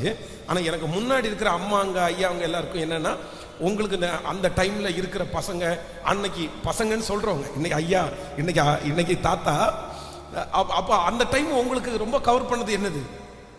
அந்த ஃபங்க் வச்சிருக்கிற மாதிரி பின்னாடி முடி அப்படியே சுருட்டி அப்படியே வச்சிருக்கிறது. ஆனா இன்னைக்கு யாராவது ஒருத்தர் அந்த மாதிரி ஃபங்க் குடுமியை வச்சிருந்தா நீங்க என்ன சொல்லுவீங்க? டேய் போட, போய் முடிய வெட்டிட்டு வாடா, ஏன்டா இப்படி பரட்ட மாதிரி இருக்கிற, எதுக்குடா இப்படி அப்படி இருக்க, ஏதாவது ஒன்று சொல்லி நம்ம என்ன பண்ணுவோம்னா அவனை சொல்லுவோம். ஏன்னா இன்னைக்கு நம்ம என்ன, அன்னைக்கு ஃபங்க் நமக்கு பிடிச்சிருச்சு, அன்னைக்கு அந்த மாதிரி முடி நிறைய வச்சிருந்தா அவரை அழகா தெரிஞ்சிருச்சு. ஆனா இன்னைக்கு ஏன் அப்படி தெரியல அப்படின்னு சொன்னா, காலம் மாறினதுனால இல்ல, எதனால இல்ல, இந்த அண்டர்ஸ்டாண்டிங் நமக்கு என்ன ஆயிடுச்சு? இது அழகு இல்லை, இதுதான் அழகு, இது எக்ஸ்ட்ரா, இது ரொம்ப அசிங்கமா இருக்குது, இது நிறைய இது இருக்குது, இது கிளியரா வச்சாதான் நல்லா இருக்கும். அப்போ அந்த வளர்ச்சி வர வர என்னுடைய மனதில் அந்த அண்டர்ஸ்டாண்டிங் வர வர என்னுடைய சுற்றி இருக்கிற எல்லாத்துலயும் என்ன ஆகுதுன்னா ஒரு பெரிய சேஞ்ச் எனக்கு உண்டாகுது. அதனால ஆண்டவருடைய பிள்ளைகளை எல்லாரும் ஒரு ஜெபத்தோட போங்க. ஆண்டவரே என்னுடைய சூழ்நிலையை மாற்றுங்கன்னு நான் இனி ஜெபம் பண்ணல, எனக்கு இந்த வீட்டை மாத்துங்க அப்படின்னு நான் ஜெபம் பண்ணல. நான் ஒன்று ஜெபம் பண்றேன், என்னுடைய மனநிலையை என்ன பண்ணுங்க அப்படின்னா சொல்லுங்க, என்னுடைய மனநிலையை மாற்றுங்க ஆண்டவரே, என்னுடைய மனநிலைமையை மாற்றுங்க. என்னுடைய மனநிலை எப்படிப்பட்ட மனநிலைமையா இருக்கட்டும்னா, ஒரு ஸ்ட்ராங்கான, ஒரு சரியான ஒரு முடிவு எடுக்கிற, ஒரு பதட்டப்படாத ஒரு நல்ல ஒரு மனநிலையா இந்த பிரச்சனையை எப்படி மேற்கொள்றது, இந்த சூழ்நிலையை எப்படி நான் தாண்டறது, இப்படிப்பட்ட ஒரு நல்ல மனநிலையை எனக்குள்ள தாங்கன்னு நீங்க ஜெபம் பண்ணுங்க. நான் நம்புறேன் நெக்ஸ்ட் இயர் உங்களுக்கு எப்படி இருக்கும்னா ரொம்ப சமாதானமான ஒரு இயரா இருக்கும், ஒரு நல்ல வருஷமா உங்களுக்கு அமையும். இந்த மாதிரி ஒரு வருஷத்தை நீங்க உங்களுடைய லைஃப்ல பார்த்திருக்கவே மாட்டீங்க. நான் நம்புறேன் அதே சம்பளம் இருந்தா பரவாயில்ல, அதே வருமானம் பரவாயில்ல, அதே பலவீனம் எல்லாமே எல்லாமே அப்படிதான் இருக்குது, எல்லாமே மாறல பரவாயில்ல, எல்லாம் மாறலைன்னாலும் உங்க மனநிலைமை மட்டும் மாறிடுச்சு அப்படின்னு சொன்னா நான் நம்புறேன் அந்த சூழ்நிலை உங்களுக்கு கண்டிப்பா, அந்த சூழ்நிலையும் அந்த குறைவுகளும் உங்களுக்கு பெருசா தெரியவே தெரியாது, அவ்வளவு ஆசீர்வாதமா இருக்கும். ஹல்லேலூயா. ஜெபிச்சிட்டே இருங்க. நான் புதிய வருஷத்துக்குள்ள போகும்போது இந்த மனநிலையில நான் என்ன பண்ண மாட்டேன்னா, போக மாட்டேன்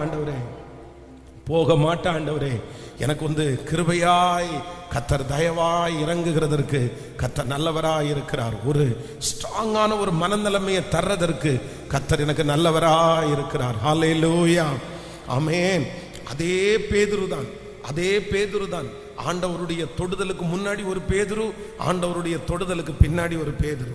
பாருங்க, ஆண்டவரோட இருக்கும்போது என்னென்ன அவமானத்தை சந்திச்சாங்களோ அதே விட 10 மடங்கு அதிகமான அவமானத்தையும் பாடுகளையும் எப்ப சந்திக்கிறாங்க? ஆண்டவர் கூட இல்லாத போது சந்திக்கிறாங்க. ஆனா ஆண்டவர் கூட இருக்கும்போது அவங்க எல்லாத்துலயுமே ரொம்ப கஷ்டப்பட்டாங்க. ஒரு மணி நேரமாவது விழித்திருக்க கூடாதா அப்படின்னு ஆண்டவர் கேட்கிறாரு.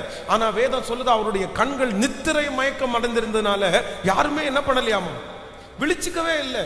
நம்மளா இருந்தா என்ன பண்ணணும்? நீ என்ன ஊழியக்காரனா மாற போற, நீ சீசனாமா, இப்பவே 1 மணி நேரமே உன்னால ஜெபிக்க முடியல, நான் உயிரோடு எழுந்து பரலோகத்துக்கு போனதுக்கு அப்புறம் நீ என்ன ஊழியம் செஞ்சு கிழிக்க போற, அப்படியெல்லாம் பண்ண முடியாது அப்படின்னு நம்ம நினைப்போம்.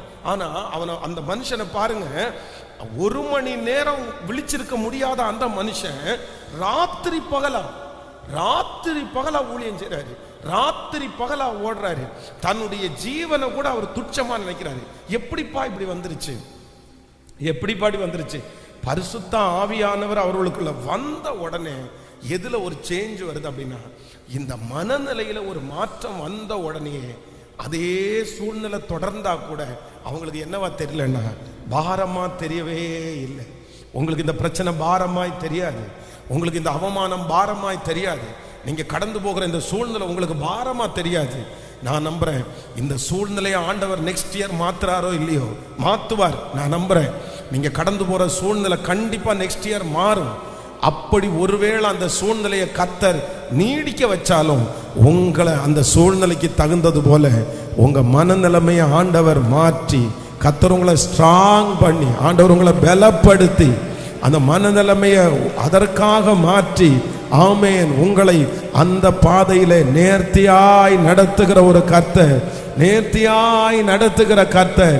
நம்புறவங்க நல்ல கைகளை தட்டி விசுவாசத்தோட அப்பா ஹல்லேலூயா ஹல்லேலூயா ஹல்லேலூயா ஆமென். என்னை மாற்றுகிற தேவன். ஒரு விசை கூட கைகளை உயர்த்தி ஏசப்பாட்ட சொல்லுங்க பார்க்கலாம். Thank you Jesus. இன்னைக்கு பேசப்படுகிற வார்த்தை உங்களுக்குரிய வார்த்தையா இருக்குமானால் நீங்க ஜெபம் பண்ணுங்க. என்னுடைய மனநிலைமையை ஆண்டவர் மாற்றுகிறதற்காக ஸ்தோத்திரம் சொல்லுங்க. சத்தத்தை உயர்த்தி நீங்க ஜெபிக்க. ஹல்லேலூயா. Thank you Jesus. Thank you Jesus. ஹல்லேலூயா. அந்த கிருபை ஆண்டவர் உங்களுக்கு தருவாராக. ஆண்டவர் உங்களுக்கு தயவாய் கர்த்தர் கட்டளை இடுவார். ஆண்டவர் உங்களை தயவாய் கட்டளை இடுவார். அப்பா, இந்த சூழ்நிலையை ஜெயிக்கக்கூடிய ஒரு மனநிலை எனக்கு வேணும். எனக்கு மனநிலையில் ஒரு மாற்றத்தை கர்த்தர் எனக்கு தரணும். இதை ஏற்றுக்கொள்ளக்கூடிய ஒரு நல்ல மனநிலையை ஆண்டவர் எனக்கு தரணும். ஆண்டவரே, இந்த சூழ்நிலையை தாண்டக்கூடிய ஒரு நல்ல மனநிலையை ஆண்டவர் எனக்கு தருவீராகப்பா. நீங்க ஜெபிக்க நிறைய பேர் மேல ஆண்டவர் அந்த கிருபையை ஊற்றிக்கொண்டே இருக்கிறார். ஸ்தோத்திரம் ஸ்தோத்திரம் ஸ்தோத்திரம். என்னை ஆண்டவரே நேர்த்தி உள்ளவனாய் மாற்ற, ஆண்டவரே என்னை பலம் உள்ளவனாய் மாற்ற, அப்படிப்பட்ட ஒரு தயவு எனக்கு நேராய் கடந்து வருவதாக, அப்படிப்பட்ட ஒரு தயவு எனக்கு நேராய் கடந்து வருவதாக. நீங்க ஜெபிக்க அது நடக்கட்டும். ஸ்தோத்திரம். கர்த்தர் நல்லவர், கர்த்தர் நல்லவர், கர்த்தர் நல்லவர். அப்பா ஸ்தோத்திரம். நீர் இரக்கம் செய்கிறதற்காக நன்றி, இரக்கம் செய்கிறதற்காக நன்றி. ஆண்டவரே, ஒவ்வொருத்தருக்குள்ளையும் ஒரு நல்ல மனநிலையை இப்பொழுது நீர் உருவாக்குறதற்காக உமக்கு ஸ்தோத்திரம் அப்பா. நன்றி அப்பா, நன்றி அப்பா. உங்களால தான் அந்த காரியத்தை செய்ய முடியும். ஸ்தோத்திரம். இன்றைக்கு இந்த ஃபாஸ்டிங் பிரேயர்ல அதை தாங்க ஆண்டவரே. நாங்க ஒரு புதிய வருஷத்துக்குள்ள காலடி எடுத்து வைக்கும் போது ஆண்டவரே, சகல காரியத்திலும் இதை தாண்டக்கூடிய பலத்தை கர்த்தர் தரப்போகிறதற்காக நன்றி அப்பா. ஹல்லேலூயா. நன்றி ஆண்டவரே, நன்றி நன்றி நன்றி ஆண்டவரே, நன்றி. திருக்கரம் என்னை தாங்கி கடும் பிரச்சனைகளிலும் முன்னேறி செல்வதற்கு பலத்தை நீர் தந்ததினார். திருக்கரம் என்னை தாங்கி கடும் பிரச்சனைகளிலும்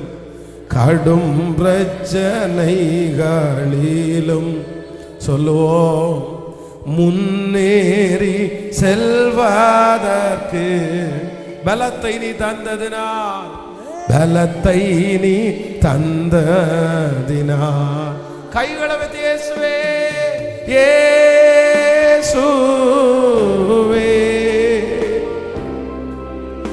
இயேசுவே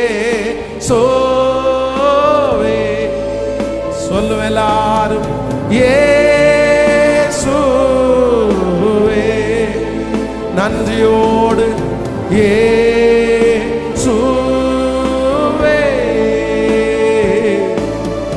நன்றி நன்றி. ஹல்லேலூயா. அளவெல்லாம் அன்பிற்காக நன்றி நன்றி.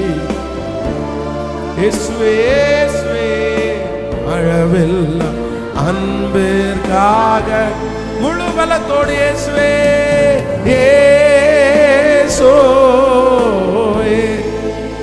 ஹல்லேலூயா. இயேசு அப்பா, இயேசு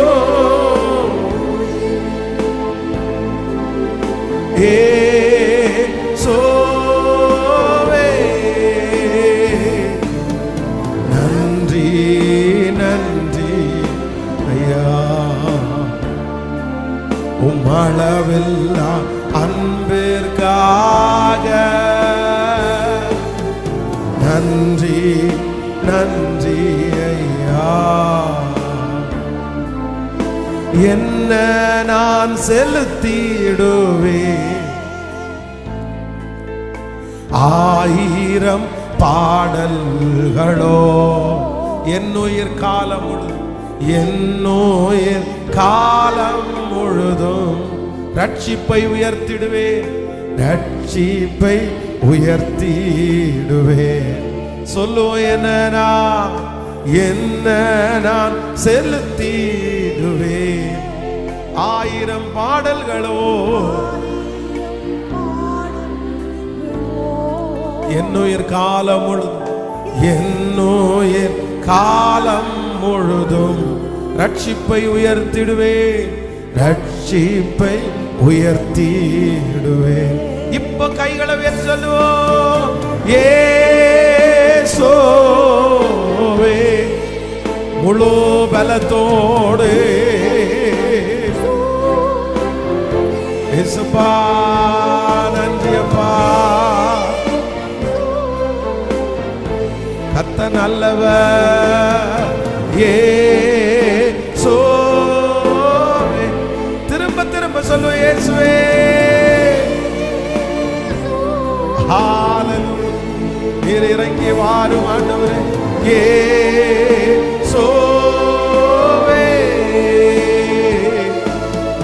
நன்றி. உங்க அளவில்லா அன்பிற்காக ஓ நன்றி நன்றி. ஹalleluya. உம்மளவில்லா அன்பிற்காக ஆமென். நன்றி நன்றி ஐயா. ஹalleluya. ஆமென். சமீபத்தில் இந்த ஜிஹெச் கோயம்புத்தூரில் இருக்கிற ஜிஹெச் ஹாஸ்பிட்டலில் நோயாளிகளை கொஞ்சம் விசாரிக்கிறதுக்கு ஜோம் பண்ணுறதுக்காக போகக்கூடிய ஒரு சூழ்நிலை ஒன்று கிடச்சிருச்சு. அப்போது அந்த நோயாளிகளை போய் விசாரிக்கும் போது, ஒவ்வொருத்தரையாக விசாரிக்கும் போது, அந்த ஜென்ரல் வார்டு அப்படின்னா எல்லாம் நிறைய பேர் லைனாக இருப்பாங்க. அப்போ அந்த இடத்துல போய் ஒவ்வொருத்தருக்கா அங்கே ஒரு இடத்துக்கு போனால் போதும், ஒரு நபரை நம்ம பார்க்க போனால் போதும், கண்டினியூவாக நிறைய பேரை பார்க்கலாம். ஏன்னா அங்கே தான் நிறைய தேவை இருக்குது. நம்ம யாராவது வரமாட்டாங்களா, விசாரிக்க மாட்டாங்களா, ஜெபம் பண்ண மாட்டாங்களான்றவங்க அங்கே நிறைய பேர் இருக்காங்க. அதனால் ஊழியம் செய்கிறதுக்கெல்லாம் அங்கெல்லாம் ரொம்ப திறந்த வாசல். அப்போ அதில் போகும்போது ஒருத்தர் மட்டும் என்ன பண்ணுறாருன்னா, தனியாக அவர் இருக்கார். அவர் அப்போ தான் வர்றாரு. அப்படின்னா ஒரு டீயை கையில் வாங்கிட்டு வர்றாரு. அவருடைய கால் முழுக்க கட்டு போட்டிருக்குது, ஒரு கையில் ஸ்டிக் வச்சுருக்கிறாரு. ரொம்ப அப்படி இழுத்து இழுத்து நடந்து வர்றாரு. அப்போ ஒரு நர்ஸு வராங்க. உங்களுக்கு யாராவது அட்டனன்ட் யாராவது இருக்காங்கன்னு கேட்டால், இல்லைம்மா நான் தனியாக தான் இருக்கேன் அப்படின்னு சொல்கிறாரு.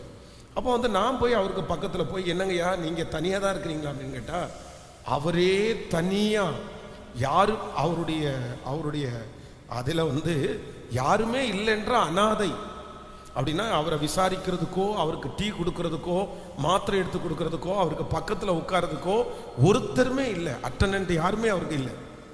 அவர் தனியாக இருக்கிறாரு. எத்தனை நாளாக இருக்கிறீங்கன்னு கேட்டால், கிட்டத்தட்ட 3 வாரமாக இங்கே இருக்க. 3 வீக்ஸாக 3 வாரமாக அந்த ஹாஸ்பிட்டலில் இருக்காங்க.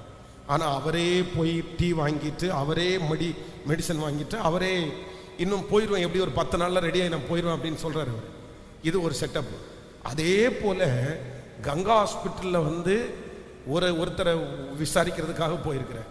அங்கே போகும்போது சுற்றி அத்தனை பேர் என்ன எடுக்கிறேன்னா, சொந்தக்கார பிள்ளைங்க எல்லாருமே சுற்றி இருக்காங்க. ஷிஃப்ட் போட்டு பார்க்குறாங்க. காலையில் ஒருத்தர்னா சாயந்தரம் ஒருத்தர், சாயந்தரம் ஒருத்தர்னா நைட்டு ஒருத்தர். ஆனால் அவர் என்ன சொல்கிறாருன்னா, எனக்கு பயமாக இருக்குது, எனக்கு பயமாக இருக்குது. அப்போது இந்த 2 பேரையும் பாருங்கள்.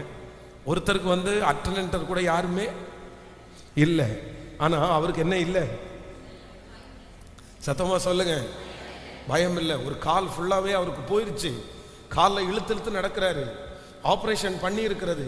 இங்கேருந்து வெளியே போனால் அவருக்கு என்ன நடக்கும்னே தெரியாது. இன்னொரு காலும் போயிடுச்சுன்னா யார் அவரை பார்த்துக்குவான்னு அவருடைய லைஃப் ஒரு பெரிய கேள்விக்குறி. ஆனால் அவருக்கு நிம்மதியாக அவர் தூங்கிடுறாரு. அவருக்கு பயம் இல்லை. அவர் சொல்கிறார், இன்னும் 10 நாளில் நான் ரெடியாக என்ன பண்ணிடுவேன், வெளியே போயிடுவேன்றாரு. இது ஒரு செட்டப்பு. இன்னொரு செட்டப்பு, சுத்தி எல்லா பிள்ளைங்க எல்லாமே இருக்குது, டிவி இருக்குது, பிள்ளைங்க இருக்கிறாங்க, எல்லாமே A to Z. அவர் என்ன கேட்டாலும் கொடுக்கறதுக்கு பிள்ளைங்க அவ்வளவு வசதியா இருக்கிறாங்க. ஆனா அவர் என்னவா இருக்குன்னு சொல்றாருன்னா, எனக்கு இப்போ நீங்க சொல்லுவீங்க இவருடைய நோய் பெருசா அவருடைய நோய் பெருசா, இதுல என்ன ப்ராப்ளம்? இதுல யார் ப்ராப்ளம்? யார் ப்ராப்ளம்? இதுல நோய் ப்ராப்ளமா, இல்ல டாக்டர் ப்ராப்ளமா, இல்ல ஹாஸ்பிட்டல் ப்ராப்ளமா, இல்ல பிள்ளைங்க ப்ராப்ளமா? என்னதான் ப்ராப்ளம் அப்படின்னா, இந்த இடத்துல மனசு தாங்க ப்ராப்ளம். அவருடைய மனசு எப்படி இருக்குன்னா ரொம்ப ஸ்ட்ராங்கா இருக்குது. அவருடைய மனசு இதுக்கு முன்ன இதை விட நிறைய பிரச்சனைகளை அவரை பார்த்ததுனால அவருடைய மனசு வந்து ரொம்ப கிளியர் ஆயிடுச்சு. அட பரவாயில்லப்பா, இருந்தா வாழலாம், போனா போலாம், அந்த மாதிரி ஒரு மைண்ட் செட்டுக்கு அவர் என்ன பண்ணிட்டாருன்னா, அந்த மாதிரி ஒரு மனசு அவருக்கு வந்துருச்சு. ஆனா இவருக்கு என்னன்னா, ஐயோ நமக்கு இப்படி ஆயிடுச்சுன்னா, ஐயோ நம்ம படுத்துட்டோம்னா, ஐயோ நம்ம எழும்ப முடியாம போயிடுச்சுன்னா, அந்த பயத்தினாலே இவர் இருக்கிறார். அப்ப ஆண்டவருடைய பிள்ளைகளே, இன்றைக்கு ஒரு தீர்மானத்தோட யாரோ ஒரு இடத்துல ஆண்டவர் பேசுறாரு. யாருக்காகன்னு தெரியல. உங்களுடைய சூழ்நிலையை மாற்றணும், இதை தூக்கி போடுங்க, இதை சரி பண்ணுங்க, இதை இப்படி பண்ணுங்க அப்படின்னு நீங்க இந்த வருஷம் முழுக்க ஒருவேளை ஜெபம் பண்ணி ஒருவேளை ஒரு நெகட்டிவான ஒரு காரியத்தை நீங்க பார்த்திருக்கலாம். நெக்ஸ்ட் இயர் இந்த மாதிரி ஒரு சூழ்நிலையோட நான் போகவே விரும்பலன்னு கூட நீங்க நினைக்கலாம். என்னால முடியாது பாஸ்டர், என்னால முடியாது, ஆண்டவர் கண்டிப்பா ஏதாவது ஒன்று செஞ்சே ஆகணும், இந்த மாதிரி பண்ணி ஆகணும் அப்படின்ற ஒரு எண்ணத்தோட ஒருவேளை நீங்க யாராவது ஒருத்தர் இந்த சத்தத்தை நீங்க கேட்டுக்கொண்டே இருக்கலாம். ஆனா ஒன்று ஆண்டவரிடத்துல கேளுங்க, ஒருவேளை அந்த சூழ்நிலை நீர் நியமிச்சதா இருக்குமானால், அந்த போராட்டம் எனக்கு வந்து எத்தனை ஆண்டு நீங்க வச்சிருக்கீங்கன்னு தெரியல, ஒருவேளை இது உங்களால உண்டானதா இருக்குமானால் எனக்கு ஒண்ணு பண்ணுங்க ஆண்டவரே, இந்த சூழ்நிலையில நான் நிற்கிறதற்கு, தாங்கிறதற்கு, தாண்டுகிறதற்கு ஒரு நல்ல மனநிலைமைய எனக்கு தாங்க, இதை சகிக்கக்கூடிய ஒரு மனநிலைமை எனக்கு தாங்க, இதை தாண்டக்கூடிய ஒரு மனநிலைமை எனக்கு தாங்க, இதை ஜெயிக்கக்கூடிய ஒரு மனநிலை எனக்கு தாங்க, இந்த சூழ்நிலையில இருந்துட்டே நான் சந்தோஷமா இருக்கிறதற்கு ஒரு மனநிலைமையை எனக்கு மாற்றி தாங்கன்னு கேளுங்க. அவர் அப்படிப்பட்ட ஒரு இருதயத்தை உங்களுக்கு தருவார், அப்படிப்பட்ட ஒரு மனசை ஆண்டவர் உங்களுக்கு தருவார்.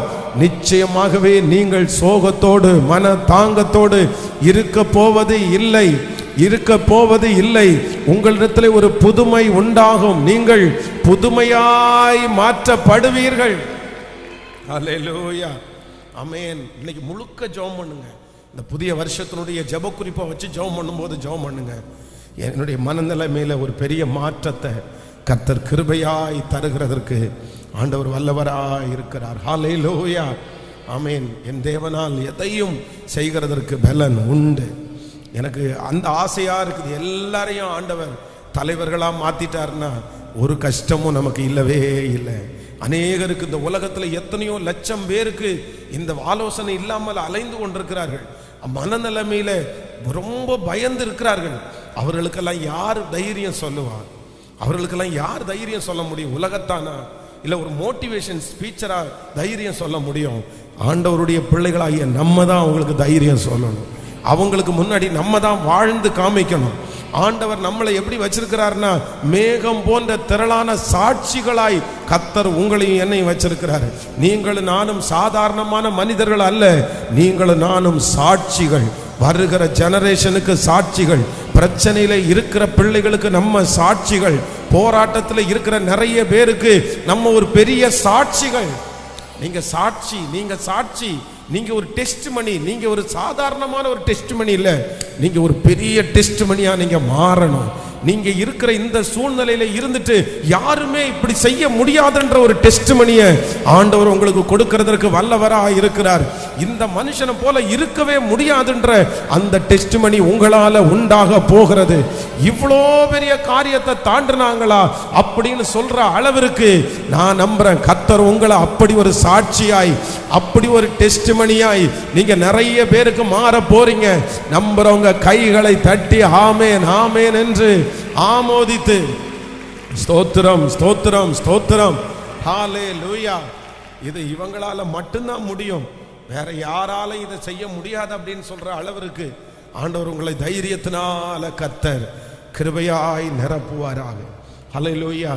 இங்கே இந்த சத்தத்தை முடிச்சுட்டு இந்த ஃபாஸ்டிங் ப்ரேயரை முடிச்சுட்டு போகும்போதே உங்களுக்கு என்ன வரணும்னா ஒரு நல்ல மனநிலை, ஒரு நல்ல மனநிலை. ஹல்லேலூயா.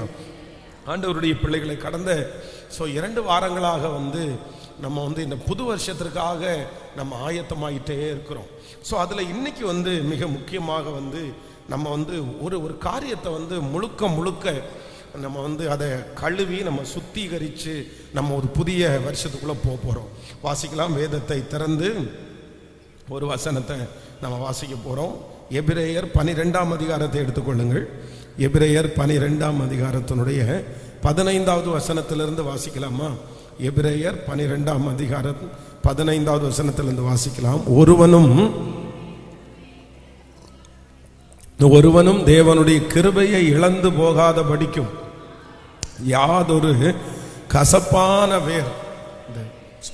கசப்பான வேர் முளைத்து எழும்பி, கொஞ்சம் மானிட்டர்ல, ஆமென், கசப்பான வேர் முளைத்து எழும்பி கலகம் உண்டாக்குறதினால் அநேகர் தீட்டுப்படாத படிக்கும் ஒருவனும் வேசி கள்ளனானாகவும் ஒருவேளை போஜனத்திற்காக தன் சேஷ்ட புத்திர பாகத்தை விற்று போட்ட ஏசாவை போல சீர்கட்டவனாகவும் இராதபடிக்கும் எச்சரிக்கையாயிருங்கள். ஆண்டவருடைய பிள்ளைகளை, இன்றைக்கு இந்த ஃபாஸ்டிங் ப்ரேயருக்காக நான் யோசித்த போது ஆண்டவரே ஒரு புதிய காரியத்தோட நாங்கள் புது வருஷத்துக்குள்ளே எப்படி போகணும் அப்படின்னு யோசிக்கும் போது ஆண்டவர் என்னுடைய இருதயத்துக்குள்ள இந்த கசப்பு அப்படின்ற ஒரு வார்த்தையை ஆண்டவர் என்னுடைய இருதயத்தில் கர்த்தர் தந்தார்.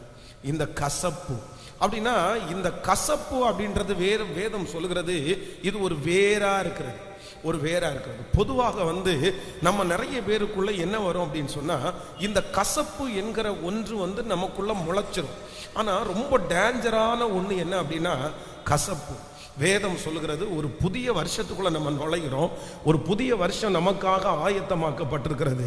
ஆனா நீங்க ஒரு தீர்மானம் எடுக்கணும். என்ன அப்படின்னா, கசப்போட கூட ஒரு புதிய வருஷத்திற்குள்ள நம்ம நுழைஞ்சிட முடியாது. அப்படின்னா அவங்க நம்மளை ஏத்துக்கல, அவங்க நமக்கு விரோதமா இருக்கிறாங்க, அவங்க நமக்கு பேசுறாங்க, இதெல்லாம் அடுத்தது. இதை குறித்து நம்ம திங்க் பண்ண வேண்டியது அவசியம் இல்லை. ஏன் அப்படின்னா, அவனவனுக்கு அவனவனுடைய பாடு போதும். அந்த கணக்கை ஆண்டவர் நம்மகிட்ட கேட்க போறதில்லை. அவங்க மன்னிக்காத கணக்கை நம்மகிட்ட கேட்க மாட்டாரு. அவங்க கசப்போட இருக்கிற கணக்கை நம்மகிட்ட கேட்க மாட்டாரு. அவங்க பண்ணுகிற அக்கிரமத்தை ஆண்டவர் நம்மகிட்ட கேட்க மாட்டாரு.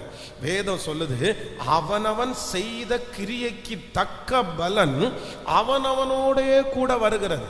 அப்போ நமக்கு எதிராக ஒருத்தங்க இருக்கிறாங்க, நமக்கு எதிராக ஒருத்தங்க பேசிட்டாங்க, நமக்கு இந்த மாதிரி இருக்குது அப்படின்னு சொன்னா அதை குறித்து நம்ம அந்த பக்கத்தை குறித்து நம்ம கவலைப்பட வேண்டிய அவசியமே இல்லை.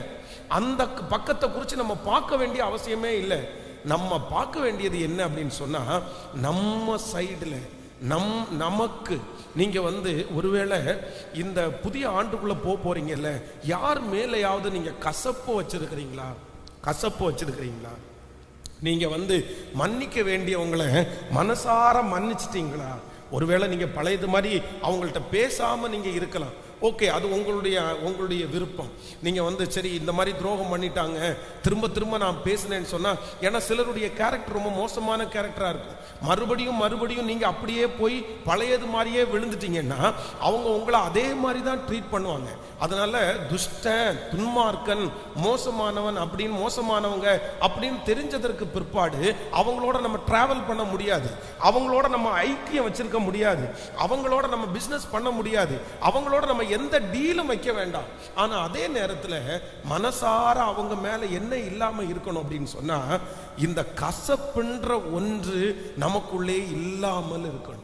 அதனால நீங்க யார் மேலேயாவது அப்படி கசப்பு வச்சிருக்கிறீங்கன்னா, பாஸ்டர் ரொம்ப துரோகம் பண்ணாங்க, ரொம்ப தீங்கு செஞ்சாங்க, இவங்களால நான் பட்ட நஷ்டம் கொஞ்சம் இல்லை, இவங்களால நான் பட்ட அவமானம் ரொம்ப அதிகமா இருக்கிறது, இப்படி போய் ஒரு சிக்கல்ல என்ன மாட்டி வச்சது இவங்க தான், இவங்க ஏன் இப்படி பண்ணாங்க? ஒருவேளை உங்களுடைய மனது ரீதியாக நிறைய காரணங்கள் இருக்கலாம். இவங்க பண்ணது தப்புன்னு தெரியலாம். யோசேப்பு எந்த தப்பு பண்ணினதற்காக அவனை சிறைச்சாலையில போட்டாங்க? அவன் சிறைச்சாலையில் போய் விலங்குகளுக்குள்ளாக அவனுடைய கைகள் வந்து ஒடுங்கிறதற்கு அவன் என்ன தப்பு பண்ணனா, போத்திபாருடைய மனைவியின் இடத்துல ஏதாவது ஒரு அவன் தப்பு பண்ணானா, இவன் ஆண்டவருக்கு பிரியமாய் வாழ்ந்திருக்கிறான், இவன் உண்மையா வாழ்ந்திருக்கிறான். ஆனா செய்யாத ஒரு குற்றத்திற்காக இவங்க பிளான் பண்ணி திட்டம் போட்டு அவனை வந்து இப்ப சிறைச்சாலைக்குள்ள கொண்டு போய் வச்சுட்டாங்க. ஆனா யோசேப்பை குறித்து வேதம் சொல்லுது, நீ எப்படி வேணாலும் இரு, ஆனா எனக்கு ஒன்று தெரியும், நீங்க எனக்கு தீமை செய்ய நினைத்தீர்கள், கர்த்தரோ இன்று நடந்து வருகிறபடியே அதை எனக்கு நன்மையாய் மாற பண்ணினார். அப்படின்னா நீ எனக்கு தீமை தான் பண்ணின, நீ எனக்கு தீங்கு தான் செய்த, இது தீமையா முடியல, ஆனா ஆண்டவர் என் கூட இருந்ததுனால அந்த தீமை நன்மையாய் முடிந்தது. அப்போ நான் என்ன பண்ணக்கூடாதுன்னா, நான் கசப்பு வைக்க கூடாது. நான் வந்து ஒன்னால நஷ்டப்பட்டேன் அப்படின்னு சொன்னா, ஒன்னால நஷ்டப்பட்டேன்னு நான் சொல்ல மாட்டேன். இந்த நஷ்டத்தை அனுபவிச்சது யார் அப்படின்னா, கர்த்தர் தான் அனுபவித்தார். அந்த நஷ்டம் தான் என்னை உயர்த்திருச்சு, அந்த நஷ்டம் தான் எனக்கு கற்றுக் கொடுத்துருச்சு, அந்த நஷ்டம் தான் இந்த அளவுக்கு என்னை கொண்டு வந்து விட்டுருச்சு. அந்த நஷ்டத்தினால தான் நான் நிறைய காரியத்தை கற்றுக்கிட்டேன். நீ மட்டும் அன்னைக்கு ஏமாத்தாம இருந்தா, நீ மட்டும் அன்னைக்கு பொய் சொல்லாம இருந்தா, நீ மட்டும் அன்னைக்கு என்னை நடுத்தருவில் விட்டுட்டு போகாம இருந்தா, நான் இவ்வளவு ஸ்ட்ராங்கானவனா மாறி இருப்பேனா, நான் இவ்வளவு தைரியமானவனா மாறி இருப்பேனா? ஆண்டவருடைய பிள்ளைகளே, மனிதர்கள் மூலமாய் நமக்கு கர்த்தரை அனுமதிக்கிற எல்லா தீமைகளும் ஒரு நாளில் நமக்கு என்ன தான் முடியும் அப்படின்னா, அது தீமையா முடியாது, அது நன்மையாகத்தான் முடியும். அவங்க தீமைன்னு நினைச்சு வேணா செய்யலாம், அவங்க செய்யறதுக்கு 100% தீமையா கூட இருக்கலாம். ஆனா நமக்குள்ள ஆண்டவர் இருக்கிறதுனால, நமக்குள்ள அவருடைய வார்த்தை இருக்கிறதுனால அந்த தீமையா முடியாது, அந்த தீமை ஒரு நாள் நன்மையாகத்தான் முடியும். அதனால தான் நம்ம ஸ்ட்ராங் ஆனோம், அதனால தான் நம்ம தனியா வந்தோம், அதனால தான் நமக்குன்னு ஒரு ஆசீர்வாதம், அதனால தான் நம்ம இந்த அளவிற்கு பேசப்படுகிறோம். அப்படிதான் நம்ம நினைக்கணுமே தவிர அதை தீமையா நினைச்சிடக்கூடாது. அப்போ ஆண்டவரே, நான் ஒரு புதிய ஆண்டுக்குள்ள நான் கடந்து போறேன், எனக்குள்ள ஒன்று செய்யுங்க, எனக்குள்ள இருக்கிற கசப்பை என்ன பண்ணுங்கன்னா எடுத்து போடு. நான் எதோட புது வருஷத்துக்குள்ள போகக்கூடாதுன்னா, கசப்போட ஒரு புதிய வருஷத்துக்குள்ள நான் போகக்கூடாதுப்பா. ஆனால் இந்த கசப்பை வந்து உங்களுடைய இருதயத்துக்குள்ள நீங்கள் வந்து எடுத்து போடாமல் வச்சுருந்தீங்க அப்படின்னு சொன்னால், இந்த கசப்பு வந்து ஒரு ஸ்லோ பாய்சன் மாதிரி உங்களுக்குள்ளே ஒரு விஷத்தை ஒருத்தன் குடிச்சிட்டு நான் சாகாம இருப்பேன் அப்படின்னு சொல்ல முடியாது. இந்த கசப்பு என்கிறதற்கு ஒரு பெரிய இந்த கசப்பினுடைய முடிவு என்ன அப்படின்னா, நம்மளை அந்த கசப்பு கொஞ்சம் கொஞ்சமாக என்ன பண்ணுவோம்னா நம்மளை வந்து கொன்றும். நம்முடைய நிம்மதியே இல்லாம நிம்மதி எல்லாத்தையும் எடுத்து போட்டு, நீங்க நல்லா இருக்கணும்னு நினைச்சீங்கன்னா, நீங்க சுகமா இருக்கணும்னு நினைச்சீங்கன்னா, நீங்க வந்து இந்த உலகத்துல வந்து சந்தோஷமா வாழணும்னு நினைச்சீங்கன்னா, நான் நம்புறேன் உங்களுடைய கசப்பை நீங்க எடுத்து போடாம உங்களால என்ன பண்ண முடியாதுன்னா, நீங்க சுகமாகவும் வாழ முடியாது, நீங்க நிம்மதியாகவும் வாழ முடியாது, நீங்க வந்து மற்றவங்களுக்கு முன்னாடி பலத்தோடையும் வாழ முடியாது. எப்போ உங்களுடைய கசப்பு நியாயமானதா இருக்கலாம், நியாயமானதா இருக்கலாம். ஆனா இந்த கசப்பை ஏன் எடுத்து போடுங்கன்னு சொல்றோம், கர்த்தர் சொல்லி இருக்கிறார் அப்படின்னு சொன்னா, அடுத்தவர்களுக்காக அல்ல, மற்றவர்களுக்காக அல்ல, உங்களுக்கு விரோதமாய் அந்த காரியங்களை செய்தார்களே அவர்களுக்காக நீ கசப்பை எடுத்து போடு. நீ ஆண்டவருடைய பிள்ளை, அதனால நீ கசப்பை எடுத்து போடு. நீ தேவனுடைய ராஜ்யத்துக்கு வரணும், அதனால கசப்பை எடுத்து போடு அப்படின்னு ஆண்டவர் சொல்றதை விட, கர்த்தர் என்ன சொல்றாருன்னா, இந்த கசப்பை உன்னிடத்திலிருந்து நம்மிடத்திலிருந்து நம்ம எடுத்து போடல அப்படின்னு சொன்னா, ஆபத்து வந்து வேற எதுவும் இல்லை. யாருக்கு ஆபத்து அப்படின்னா, நமக்கு அது நல்லதில்லை, நமக்கு அது ஆசீர்வாதம் இல்லை. கர்த்தர் இந்த கசப்பை எடுத்து போடுறதுக்கு சொல்றதற்கு காரணம் வேற யாருக்காகவும் அல்ல, எனக்காக நான் சுகமாய் வாழ்வதற்காக, நான் நன்றாய் வாழ்வதற்காக, நான் சிரித்து வாழ்வதற்காக, நான் சந்தோஷமாய் இருப்பதற்காக எனக்குள்ளே இருக்கிற கசப்பை எடுத்து போடக்கூடிய கிருபையை கர்த்தர் தருவாராக. வேதத்தில் இந்த கசப்பாய் இருந்த மனிதர்களை எல்லாம் வேதத்தில் வாசிக்கும் போது ஒரே ஒருத்தரை குறித்து உங்களுக்கு சொல்லி நான் ஜெபிக்க ஆசைப்படுகிறேன். எடுத்துக்கொள்ளலாம். நீங்கள் வந்து முதலாவதாக வந்து வாசிக்கலாம். 2 சாமுவேலின் புஸ்தகம் 3ஆம் அதிகாரத்தினுடைய 26வது வசனத்திலிருந்து வாசிக்கலாமா? வாசிக்கலாம். ஓகே, அதுக்கு முன்னாடி இன்னொரு வசனத்தை கூட வாசிக்கலாமா? லூக்கா எழுதின சுவிசேஷம் 15ஆம் அதிகாரத்தினுடைய 25வது வசனத்திலிருந்து வாசிக்கலாமே?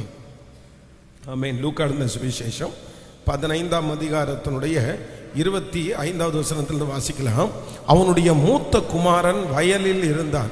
அவன் திரும்பி வீட்டுக்கு சமீபமாய் வருகிற போது கீத வார்த்தியங்களையும் நடன கழிப்புகளையும் கேட்டு ஊழியக்காரர்கள் ஒருவனை அழைத்து இது என்ன என்று விசாரித்தான்.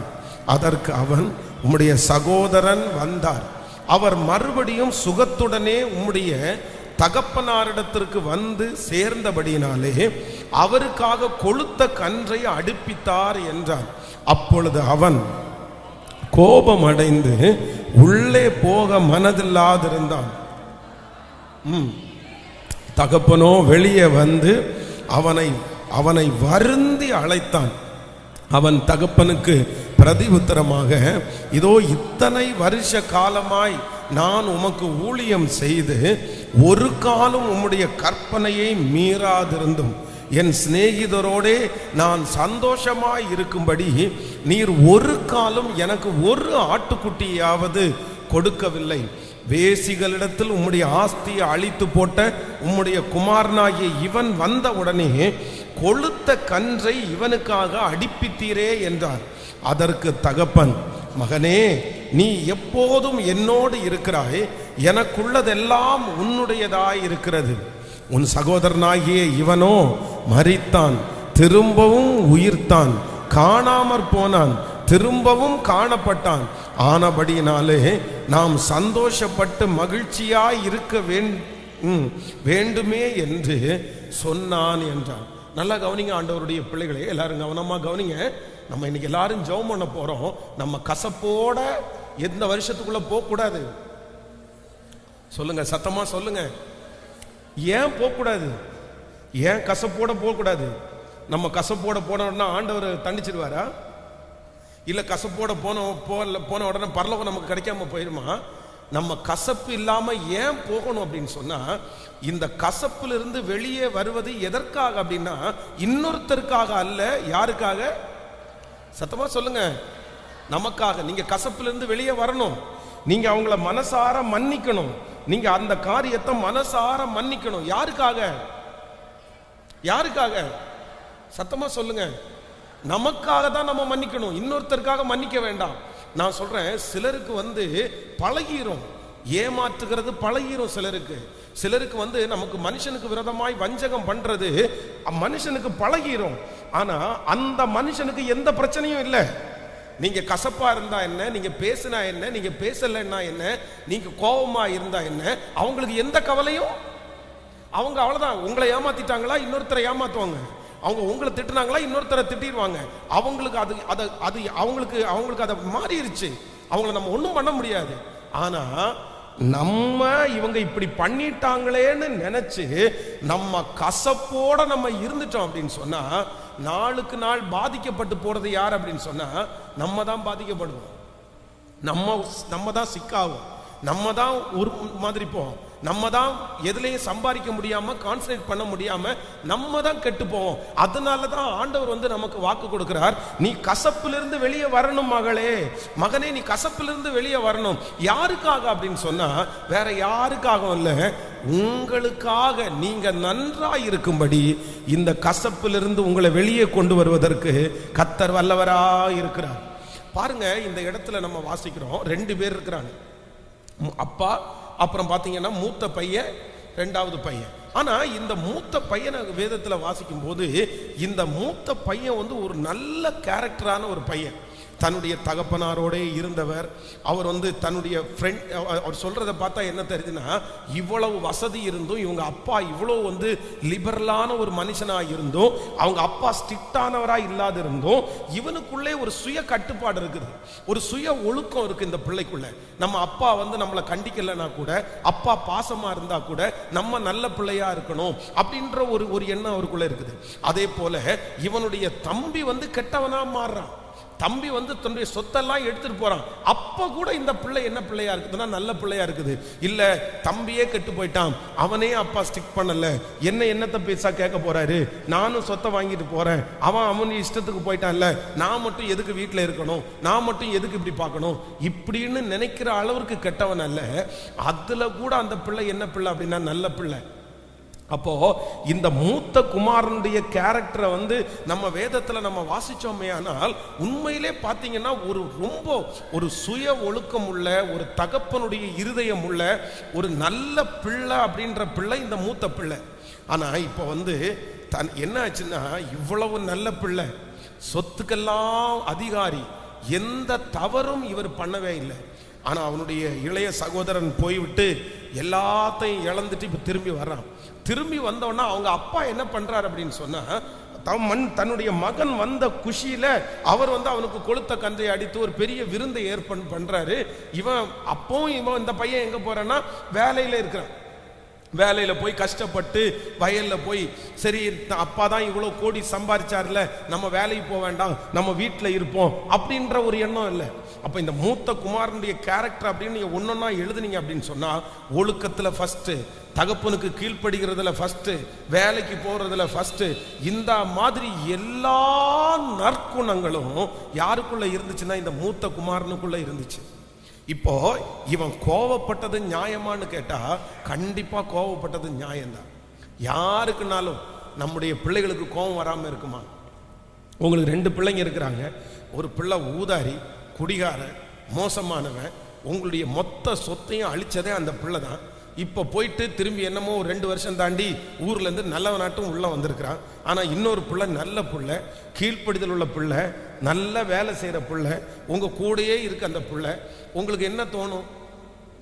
நீங்க அப்படி அந்த பையன், குடிகார பையன், அந்த மோசமான வீட்டுக்குள்ள வந்த உடனே அவனுக்கு ஒரு நல்ல பிரியாணி மத்தியானம், உங்களுக்கு ஏற்கனவே கால் கை வலி, இந்த பிள்ளை கேட்குது, அம்மா எனக்கு பிரியாணி சாப்பிடலான்னு ஆசையா இருக்குன்னு கேட்டா, நீ எங்கேயாவது கடையில் வாங்கி தின்னுக்கோ அப்படின்னு காசை கொடுத்துட்டு, அந்த இளைய பையன் மோசமானவன் வந்த உடனே உங்களுக்கு கால்வலி எங்க போச்சுன்னு தெரியல, கைவலி எங்க போச்சுன்னு தெரியல, பிரியாணி ஆக்கி வச்சிருந்து மூத்த பையனுக்கும், அவன் வந்தான் அதனால பிரியாணி ஆக்குன, நீயும் கொஞ்சம் சாப்பிடுன்னு சொல்லும் போது, மூத்த பையனா நீங்க இருந்தா எப்படி இருக்கும் சொல்லுங்க? கோபம் வருமா வராதா? ஏமா போன நேற்றுக்கு என்னமோ கால் வலின்ட்டு இருந்த, நேற்றுக்கு என்னமோ ரொம்ப முடியாதுன்ட்டு இருந்த, என்ன இன்னைக்கு இளைய மகன் வந்த உடனே அப்படியே கொஞ்சிற, என்ன எவ்வளவு பெரிய எரிச்சல் நமக்குள்ள வரும், எவ்வளவு பெரிய. இப்ப நினைச்சு பாருங்களேன், நீங்க அந்த சிச்சுவேஷன்ல இருந்தா அம்மாவை அப்படியே கடிச்சு தின்னலான்னு வரும். உனக்கெல்லாம் புத்தியே இல்லையா, உனக்கெல்லாம் அறிவே இல்லையா, நீ தான் இவனை இப்படி கெடுத்த, உன்னாலதான் அவன் இப்படி ஆயிட்டான் அப்படின்னு நம்மளால எவ்வளவு திட்ட முடியுமோ அவ்வளவு திட்டுவோம். அப்போ இந்த மூத்த குமாரன் வந்து ஒருவேளை இந்த மாதிரி இந்த இளைய குமாரன் வரும்போது அவன் மூத்தவனை கூப்பிட்டு, போய் வாப்பா இவன் வந்திருக்கான், இவனை என்ன பண்றான்னு தெரியல, இவன் இந்த மாதிரி ஏமாத்திட்டு போயிட்டான் அப்படின்னு அவனோட டிஸ்கஸ் பண்ணி இந்த பார்ட்டியை அரேஞ்ச் பண்ணியிருந்தா கூட சரி, ஓரளவு ஒத்துக்கலாம், இவங்க அப்பா செஞ்சது சரின்னு ஒத்துக்கலாம். இந்த பிள்ளை மனசுல கசப்பா இருக்கிறது தவறு இல்லைன்றதுக்கு இவ்வளவு பெரிய விஷயம் இருக்குது. இவ்வளவு நல்ல பிள்ளை, தன்னுடைய மூத்த மகனுடைய எந்த நாலேஜும் இல்லாம ஒரு வீட்டுக்குள்ள எல்லாம் சந்தோஷப்பட வேற ஆரம்பிச்சிட்டாங்க, இவனை மறந்துட்டாங்க. இவர் லேட்டா வராரு, வந்தா வீடு கலகலன்னு இருக்குது, சீரியல் லைட் எல்லாம் போட்டு இருக்குது, ஸ்டார் எல்லாம் கட்டி இருக்கிறாங்க. எதுக்குடா இப்ப திடீர்னு சீரியல் லைட்டு, எதுக்குடா இப்போ, எனக்கு கல்யாணம் இல்லையே, எனக்கு எதுவும் இல்லையே, அப்பாவுக்கு எதுவும் இல்லையே அப்படின்னு வந்து இவனுக்கு வீட்டுல என்ன நடக்குதுன்னு, இந்த சந்தோஷத்துக்கு யார் காரணம்னு அந்த அளவுக்கு ஒரு சூழ்நிலை. இப்ப வந்து வெளியே நிக்கிறான், வெளியே நின்ன உடனே சரி இந்த வீட்டில் நம்ம வீடா இல்லையா அப்படின்னு ஒரு கன்ஃபியூஸ்டா இருக்குது. சரி ஒரு வேலைக்காரனை கூப்பிட்டு, எப்பா நம்ம வீட்டில் என்ன நடக்குதுன்னு யாரை கூப்பிட்டு கேட்க வேண்டியதா இருக்குது சொல்லுங்க, எப்படி இருக்கும்? அந்த வீட்டில் இத்தனை வருஷம் இருந்த பிள்ளை, அப்பாவுக்கு உண்மையான பிள்ளை, தன்னுடைய தகப்பனாரை விட்டு போகாத பிள்ளை, தன்னுடைய வீட்டில் என்ன ஃபங்க்ஷன் நடக்குது அப்படின்னு சொல்லி யார்கிட்ட கேட்க வேண்டியது இருக்குது? வேலைக்காரனை கூட்டு கேட்க வேண்டியது இருக்குது. நம்மளா இருந்தா என்ன பண்ணிருப்போம்? நான் போய் ஒரு வேலைக்காரனை கூட்டு கேட்க வேண்டியதா இருக்குல்ல, அந்த அளவுக்கு ஆயிட்டா இல்ல, அந்த கசப்பு நம்மளால அந்த மாதிரி இருக்கும். உடனே வேலைக்காரர் சொல்றாரு, உங்க தம்பி வந்துட்டாரு, வந்துட்டாருன்னு சொன்ன உடனே அவங்க அப்பா வந்து நியூஸ் போயிருச்சு, அவங்க அப்பா வெளியில வராரு. அவங்க அப்பாவுக்கு முகத்துல என்னது பயங்கரமான சந்தோஷம். சந்தோஷத்தோட வந்து மூத்த பையனை பார்த்துட்டு வாடா வாடா தம்பி வந்திருக்கிறான். எப்படி இருக்கும், எப்படி அவன மனசு. உடனே அவன் என்ன சொல்றான் அப்படின்னா, நான் என்ன பண்ண மாட்டேன், நான் வரமாட்டேன். ஏன் வரமாட்டேன் அப்படின்னு சொன்னா, உங்க கூட இத்தனை வருஷமா இருக்கிறேன், நீங்க எத்தனையோ ஆடுகளை வச்சிருக்கிறீங்க. என் ஃப்ரெண்ட்ஸு கூட செலவு பண்றதுக்கு ஒரு நாளாவது ஒரு ஆட்டுக்குட்டியை நீங்க கொடுத்துருப்பீங்களா?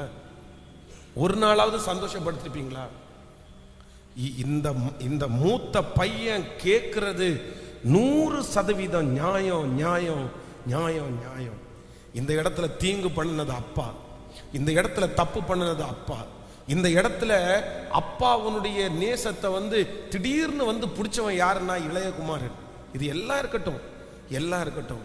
இப்போ அவங்க அப்பா வந்து அவனை என்ன பண்றாருன்னா வருந்தி அழைக்கிறாரு. சரிப்பா, என்னுடையதெல்லாம் உன்னுடையதா இருக்கிறது, நீ வாப்பா உள்ள வாப்பான்னு கூப்பிடுறாரு.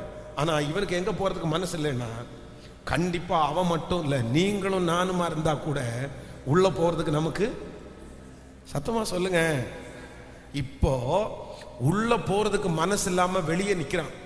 வெளியில நின்ன உடனே அவங்க அப்பா கூப்பிட்டு பார்த்தாரு, வருந்தி கூப்பிட்டு பார்த்தாரு. இப்ப என்ன பண்ணல, பிள்ளை வரல. மூத்த பிள்ளை வரலன்ன உடனே, டேய் சீரியல் லைட் எல்லாம் ஆஃப் பண்ணுங்கப்பா, டேய் செஞ்சு வச்சிருக்கிற பிரியாணியை கீழே கொட்டுங்கப்பா. அவன் வந்தானா, அவனுடைய ட்ரெஸ் மாத்திருக்கீங்களா, அந்த ட்ரெஸ்ஸை உருவுங்கப்பா, எல்லா ட்ரெஸ்ஸையும் கழட்டிட்டு அவன் ஏற்கனவே போட்டு வந்தான்ல அந்த ட்ரெஸ்ஸை மாட்டுங்கப்பா, மாட்டிட்டு அவனை துரத்தி விடுங்க சொன்னாரா? ஆனா மூத்த மகன் என்ன எதிர்பார்த்து வந்தாரு? மூத்த மகனை இப்ப மனசை ரெடி பண்ணணும்னா என்ன செய்யணும்? நீங்களே அந்த மூத்த மகன் வச்சுக்கங்களேன், உங்க தங்கச்சியோ உங்க அக்காவோ இந்த மாதிரி இருக்குது, நீங்க என்ன பண்ணணும்னு எதிர்பார்ப்பீங்க? ஹலோ, ஏன்னா நீங்க கண்டிப்பா போக மாட்டீங்க. உங்களுக்கு மனசு எப்படி நீ உள்ள போவீங்க? போக முடியாது. இவ்வளவு பெரிய காரியத்தை செஞ்சா உள்ள போக முடியாது. நீங்க வருத்தத்தோட இருக்கிறீங்க. என்ன எதிர்பார்ப்போம்னா, சீரியல் லைட் எல்லாம் ஆஃப் பண்ணி அவனுடைய ட்ரெஸ்ஸை கலட்டிட்டு பிரியாணி எல்லாம் கீழே கொட்டிட்டு அவனை எங்க அனுப்பணும்? வீட்டை விட்டு வெளியே அனுப்புனா நமக்கு ஓரளவு என்ன இருக்கும்? அப்பவும் நமக்கு கசப்பு மாறாது. நம்ம என்ன சொல்ல தெரியுமா, என்னதான் இருந்தாலும் என்ன கேட்காம நீ கூட்டு வச்சியே, அப்பா விட்டா அவன் கூட போயிருப்ப போல தெரியுது, விட்டா அவனை கூட்டிட்டு போயிருப்பான் போல தெரியுது. ஆமா, அவன் வந்து உன்னை மயக்கின உடனே மயங்கிற பாரு. நீ இத்தனை வருஷம் உனக்கு குப்பை கொட்டிட்டு இருக்கிறேன், எனக்கு ஒண்ணு பண்ண முடியல உனக்கு. அவன் வந்த உடனே இப்படி நீ போனாலும் போவ, நீ போறதுன்னா போய்க்கோ. அப்படியே அந்த எரிச்சல், அந்த கோபம் நம்மளை விட்டு தனியாது. ஆனா இப்ப பிரியாணியை கீழே கொட்ட முடியுமா? செஞ்ச பிரியாணிய போட்ட சீரியலை ஆஃப் பண்ண முடியுமா? முடியாது. இப்ப இந்த பையனை கூப்பிட்டு வரல, 2-4 டைம் கூப்பிட்டு பார்த்தாரு, வரலையா?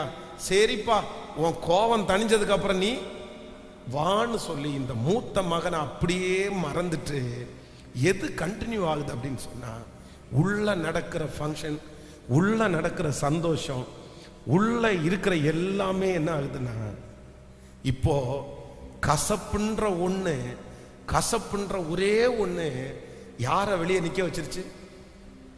நல்லவன, பரிசுத்தவான, உண்மை உள்ளவன, ஒரு தப்பும் பண்ணாதவன, இது வரைக்கும் நியாயமா வாழ்ந்த ஒரு பர்சனை கசப்புன்ற ஒண்ணுக்கு அவன் இடம் கொடுத்ததுனால அவனை எங்க நிக்க வச்சிருச்சுன்னா வெளியில நிக்க வச்சிருச்சு. இவன் மேல எந்த தப்பும் இல்லைங்க. தப்பு செஞ்சவன் உள்ள சந்தோஷப்படுறான், பணத்தை எல்லாம் அழிச்சவன் உள்ள சந்தோஷப்படுறான், வேசிகளிடத்துல போய் பணத்தை அழிச்சவன் உள்ள சந்தோஷப்படுறான்.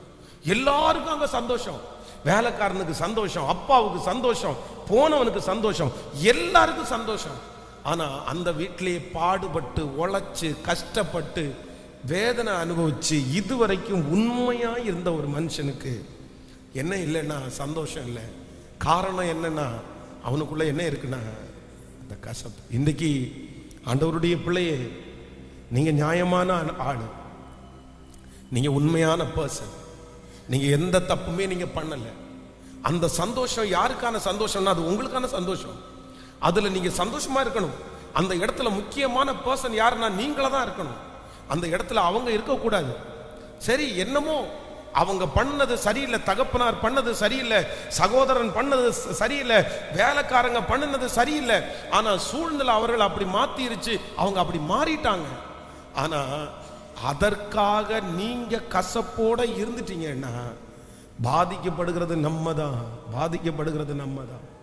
அதனால இப்போ நீங்க நினைச்சு பாருங்க, உங்க கசப்பு எத்தனை பேரை திருத்தி இருக்குது, உங்க கசப்பு எத்தனை பேரை உங்களுக்கு மேல அன்பு செலுத்த வச்சிருக்குது.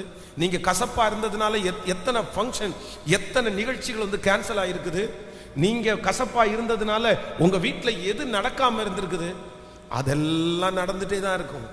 பாதிக்கப்படுகிறது யார் அப்படின்னா நான் தான் பாதிக்கப்படுவேன். அதனால என்னுடைய இருதயத்திலிருந்து நான் எதை எடுத்து போடணும்னா கசப்ப. ஆமென். கைகளை உயர்த்தி எல்லாரும் சொல்லுங்க, எனக்குள்ள கசப்பு வேண்டாம் ஆண்டவரே. எனக்காக ஆண்டவர் யாரோ ஒருத்தரிடத்துல ஆண்டவர் பேசுகிறார், நியாயமான நீங்கள் ஏன் தண்டிக்கப்பட வேண்டும், உண்மையான நீங்கள் ஏன் தண்டிக்கப்பட வேண்டும். நீங்க தண்டிக்கப்பட வேண்டிய அவசியமே இல்லைல்ல, நீங்க தண்டிக்கப்பட வேண்டிய அவசியமே இல்லைல்ல. ஹல்லேலூயா. சொல்லுங்க, ஏசப்பாட்ட அந்த ஒப்புரவாகக்கூடிய பலனை கர்த்தர் எனக்கு தாங்க ஆண்டவரே. ஆண்டவரே, அதை மன்னிக்க கூடிய ஒரு தைரியத்தை எனக்கு தாங்க ஆண்டவரே. நீங்க கேட்க கேட்க ஆண்டவர் தருகிறதற்கு கர்த்தர் வல்லவரா இருக்கிறாரு. ஒரு புதிய வருஷத்துக்குள்ள நம்ம நுழையும் போது கர்த்தர் யாரோ ஒருத்தரிடத்துல கர்த்தர் தெளிவா பேசுறாரு. இல்ல மகளே, நீ மறக்கிற வரைக்கும், நீ விடுகிற வரைக்கும், நீ விட்டு கொடுக்கிற வரைக்கும் கண்டிப்பா இந்த காரியத்துல மாற்றம் உனக்கு வரவே வராது. நீங்க தான் பாதிக்கப்படணும். அதனால ஏசப்பாட்ட சொல்லுங்க, ஆண்டவரே அந்த கிருபையை கர்த்தர் எனக்கு தருவீராக. இயேசுவே, அந்த கசப்பிலிருந்து எனக்கு ஒரு விடுதலையை கர்த்தர் தருவீராகப்பா. நான் எதையும் செய்ய முடியாது, நான் ஒன்றும் பண்ண முடியாது. யாரோ ஒருத்தடத்துல ஆண்டவர் நேருக்கு நேர் பேசிட்டு இருக்காங்க. மகளே, அவங்க ஜாலியா தான் மகளே இருப்பாங்க, மகனே அவங்க ஜாலியா தான் இருப்பாங்க, அவங்களுடைய சந்தோஷத்துக்கு குறை வராது. உங்க அம்மாவே ஒளிச்சு ஒளிச்சு கூட செய்வாங்க, உங்க அப்பாவே யாருக்கும் தெரியாம செய்வாரு, உங்க கண்ணுக்கு முன்னாடி செய்ய மாட்டாங்க. ஆனா அதற்காக அவங்களுடைய பாசத்தை நம்ம விட்டு கொடுங்கன்னு சொல்லவே முடியாது. அதுதான் அவங்க, அதுதான் மனுஷன். ஆனா நீங்கள் பாதிக்கப்படாதபடி, நம்ம பாதிக்கப்படாதபடி ஆண்டவரே யார் மேலையும் கசப்பு வைக்க கூடாத ஒரு கிருபையை கர்த்தர் இப்பொழுது தாருங்க ஆண்டவரேன்னு சொல்லுங்க. எனக்கு யார் மேலையும் கசப்பு எனக்கு இல்ல. சொல்லுங்க, யார் மேலையும் எனக்கு கசப்பு இல்லை. ஹல்லேலூயா. ஆமென். ஹல்லேலூயா. இப்போ இதே இந்த சூழ்நிலை நீங்க திருப்பி போடுங்க. இப்போ ஒரு நான் ஃபர்ஸ்ட் சொன்னேன்ல, ஒரு நல்ல மனநிலைமையில இருக்கிற ஒரு அண்ணன்னு வச்சுக்கோங்களேன், கஷ்டம் இருக்கும், உள்ளுக்குள்ள அவ்வளவு வலி இருக்கும். ஏன்னா என்னதான் இருந்தாலும் இவனை மோஸ்கட் பண்ணிட்டு அந்த செஞ்சது தப்பு தான். ஆனா ஒரு நல்ல மனநிலைமை இருக்கிற ஒரு அண்ணனா இருந்தா உடனே அப்பாவை பார்த்து, அப்படியா வந்துட்டானா, அவன் நல்லா வந்திருக்கிறானா, சந்தோஷமா வந்துட்டானா, ரொம்ப சந்தோஷம்ப்பா, சரி ஓகே, அவனும் வாழட்டும். தப்பு பண்றதற்காக அவன் நீ ஒன்றும் இல்லாம போக முடியாது. என்னதான் இருந்தாலும் அவன் ரத்த சம்பந்தமான உறவு. சரிப்பா, என்ன பண்ணணும், என்ன செய்யணும், அப்படியா, சரி நீங்க ஒரு வார்த்தை என்கிட்ட சொல்லியிருக்கலாம் இல்ல, எனக்கு ஒரு ஃபோன் பண்ணியிருக்கலாம் இல்ல, நான் சீக்கிரமா வந்திருப்பேன் இல்ல, நீங்க இவ்வளவு லேட்டா என்ன கூப்பிடாமலே விட்டீங்க, சரி வாங்க வாங்க போலாம். என்ன பண்ணா, தம்பி வாடா அப்படின்னு கட்டி பிடிச்சிட்டு, இவர் ஏதாவது ஷூ போடணுமா, ஒரு செருப்பு வாங்கி தரணுமா அப்படின்னு சொல்லிட்டு, இவனுக்கு பணத்துக்கு ஒன்றும் பிரச்சனை இல்லை, எதுக்கும் பிரச்சனை இல்லை, அவர்களோட சேர்ந்து ஷூவை போட்டு சந்தோஷமா அந்த வீட்டுக்குள்ள இருந்திருந்தா பிரியாணியாவது கிடைச்சிடும். ஹலோ, இப்ப பிரியாணியும் இல்லை, சந்தோஷமும் இல்லை. இவன் இவ்வளோ மனத்தாங்கத்தா இருக்கிறத ஒருத்தரும் பெருசா எடுத்துக்கவும். வேலைக்காரங்க என்ன பண்ணுவாங்க, வேலைக்காரங்க அந்த வீட்டில் 10 வேலைக்காரங்க இருக்குன்னா என்ன சொல்லுவாங்க அப்படின்னு சொன்னா, எஜமானனுக்கும் மூத்த பையனுக்கும் ஏதோ சின்னவன் வந்ததுனால பெரியவனுக்கு பிடிக்கல, இது பிடிக்காதனாலயா, பெரியவனுக்கு எப்பவுமே சின்னவனை ஆகாது. சுத்தி இருக்கிறவங்க எப்படிதான் பேசுவாங்க, புரியுதுல உங்களுக்கு? அப்போ எல்லா விதத்திலையும் இவ்வளவு நல்லது பண்ணி கெட்ட பேர் வாங்கினது யாரு, மன கஷ்டத்தோட இருக்கிறது யாரு? எதுவுமே கிடைக்கல இந்த பிள்ளைக்கு. இத்தனைக்கும் இவன் கெட்டவனே கிடையாது, நல்லவன். ஏன் அப்படின்னா அந்த அந்த ஜென்ரலான அந்த மைண்டு, அந்த கசப்பில்லாத அந்த வாழ்க்கை, அந்த அண்டர்ஸ்டாண்டிங்கான ஒரு லைஃப். ஆண்டவருடைய பிள்ளைகளே, இதுதான் லைஃப், இதுதான் வாழ்க்கை. நீ அந்த இடத்துல உங்க நியாயம் நிக்காது, அந்த இடத்துல உங்க தான தர்மம் நிக்காது, அந்த இடத்துல உங்களுடைய உழைப்பு நிக்காது, அந்த இடத்துல நீங்க இவ்வளவு தூரம் கஷ்டப்பட்டது எதுவுமே நிக்காது. அந்த இடத்துல உங்களுடைய நடந்து கொள்ளுதல், உங்களுடைய புரிதல் மட்டும்தான் அந்த இடத்துல நிற்கும். ஹல்லேலூயா. உங்க கோபம் உங்களோட தான் இருக்கணும், உங்க எரிச்சல் உங்களோட தான் இருக்கணும், உங்க கசப்பு உங்களோட தான் இருக்கணும். நம்ம மட்டும்தான் தனியா இருப்போமே தவிர மற்றவங்க எல்லாரும் எப்படிதான் இருப்பாங்கன்னா ஜாலியா. நான் என்ன சொல்றேன்னா, அதுக்கு ஏன் அந்த சந்தோஷத்தை நான் விட்டு கொடுக்கணும்? எதுக்கு அந்த பிரியாணியை நான் விட்டு கொடுக்கணும்? எதுக்கு அந்த சுதந்திரத்தை நான் விட்டு கொடுக்கணும்? அவ்வளவுதான். நீயே மன்னிச்சிட்டியாப்பா, அப்பாவே மன்னிச்சிட்டாரு, எனக்கு என்ன வந்து போயிடுச்சு, சரி பரவாயில்ல. அதான் ஆண்டவர் சொல்றாரு, சந்தோஷப்படுகிறவர்களோட கூட சேர்ந்து நீங்களும் சந்தோஷப்படுங்க, நீங்களும் சந்தோஷப்படுங்க. யாரோ ஒருத்தரிடத்துல ஆண்டவர் வந்து நேருக்கு நேர் பேசுறாருன்னு நினைக்கிறீங்க. நான் நம்புறேன், மகனே மகளே, நீ நல்லவர்களா இருந்தால் கூட இதற்கு என்னவா இருக்காது அப்படின்னு சொன்னா, துக்கப்படுறது நீங்க மட்டும்தான் துக்கப்படணும், வருத்தப்படுறது நீங்க மட்டும்தான் வருத்தப்படணும், வெளியில நிக்கிறது நீங்க மட்டும்தான் வெளியில நிக்கணும், சாப்பிடாம இருக்கிறது நீங்க மட்டும்தான் சாப்பிடாம இருக்கணும். வேற யாரும் உங்களுக்காக அப்படி இருக்க மாட்டாங்க. அப்ப நான் என்ன நினைக்கிறேன்னா, கர்த்தர் நல்லவர். ஹல்லேலூயா. கைகளை அசைத்து ஒரு ஹல்லேலூயா சொல்லுங்க. நான் உங்களுக்கு சொல்லியிருக்கேன்னு நினைக்கிறேன். என்னுடைய பிள்ளைங்க 2 பேர் இருக்கிறாங்க. ஒரு நாள் வந்து வெளியில சாப்பிட போலாம் அப்படின்னு வீட்டை விட்டு அப்படி கிளம்பின உடனே என்னமோ ஒரு சின்ன ஒரு பிரச்சனை வந்துச்சு. பிரச்சனை வந்த உடனே என்ன பண்ணிட்டாங்கன்னா, பாஸ்டர்மா வந்து அவனை மூத்தவனை பிடிச்சி பயங்கரமா திட்டாங்க, நல்லா திட்டாங்க, நல்லா திட்டு வாங்கிட்டான். திட்டு வாங்கிட்ட உடனே என்ன பண்ணிட்டான்னா கோச்சிட்டான், அவனுக்கு கோவம் வந்துச்சு. அப்போ நான் என்ன சொன்னேன் அப்படின்னு சொன்னா, சரி நம்ம வெளியே போகலான்னு முடிவெடுத்துட்டோம், சரி நம்ம போகலாம், சாப்பிட்றதுக்கு போகிறோம், அதனால சரி மம்மி தான் திட்டுனாங்க, நீ ஒன்றும் யோசிக்காத, பரவாயில்ல, மம்மி அடுத்த நிமிஷம் சரியாயிடுவாங்க அப்படின்னு சொல்லிட்டு வண்டியில் ஏறி போய் ஒரு கடையில் போய் உட்காந்து சாப்பிட்றதுக்காக உட்கார்ந்தா, இவன் அங்கேயும் என்ன பண்ணிட்டு தான் மூஞ்சி தூக்கிட்டே உட்காந்துருந்தான். எப்பவுமே பாசமா திட்டுனாலும் அடுத்த நிமிஷம் சரியாயிருவாங்க, அடுத்த நிமிஷம் அங்கேயே அவனை கட்டி பிடிச்சி கொஞ்சி முத்தம் கொடுத்து சரிப்பா சாப்பிடுன்னு சொன்னா, இவன் ஒரே வார்த்தையில என்ன சொல்லிட்டான்னா, எனக்கு வேண்டாம், எனக்கு வேண்டான்ட்டான்.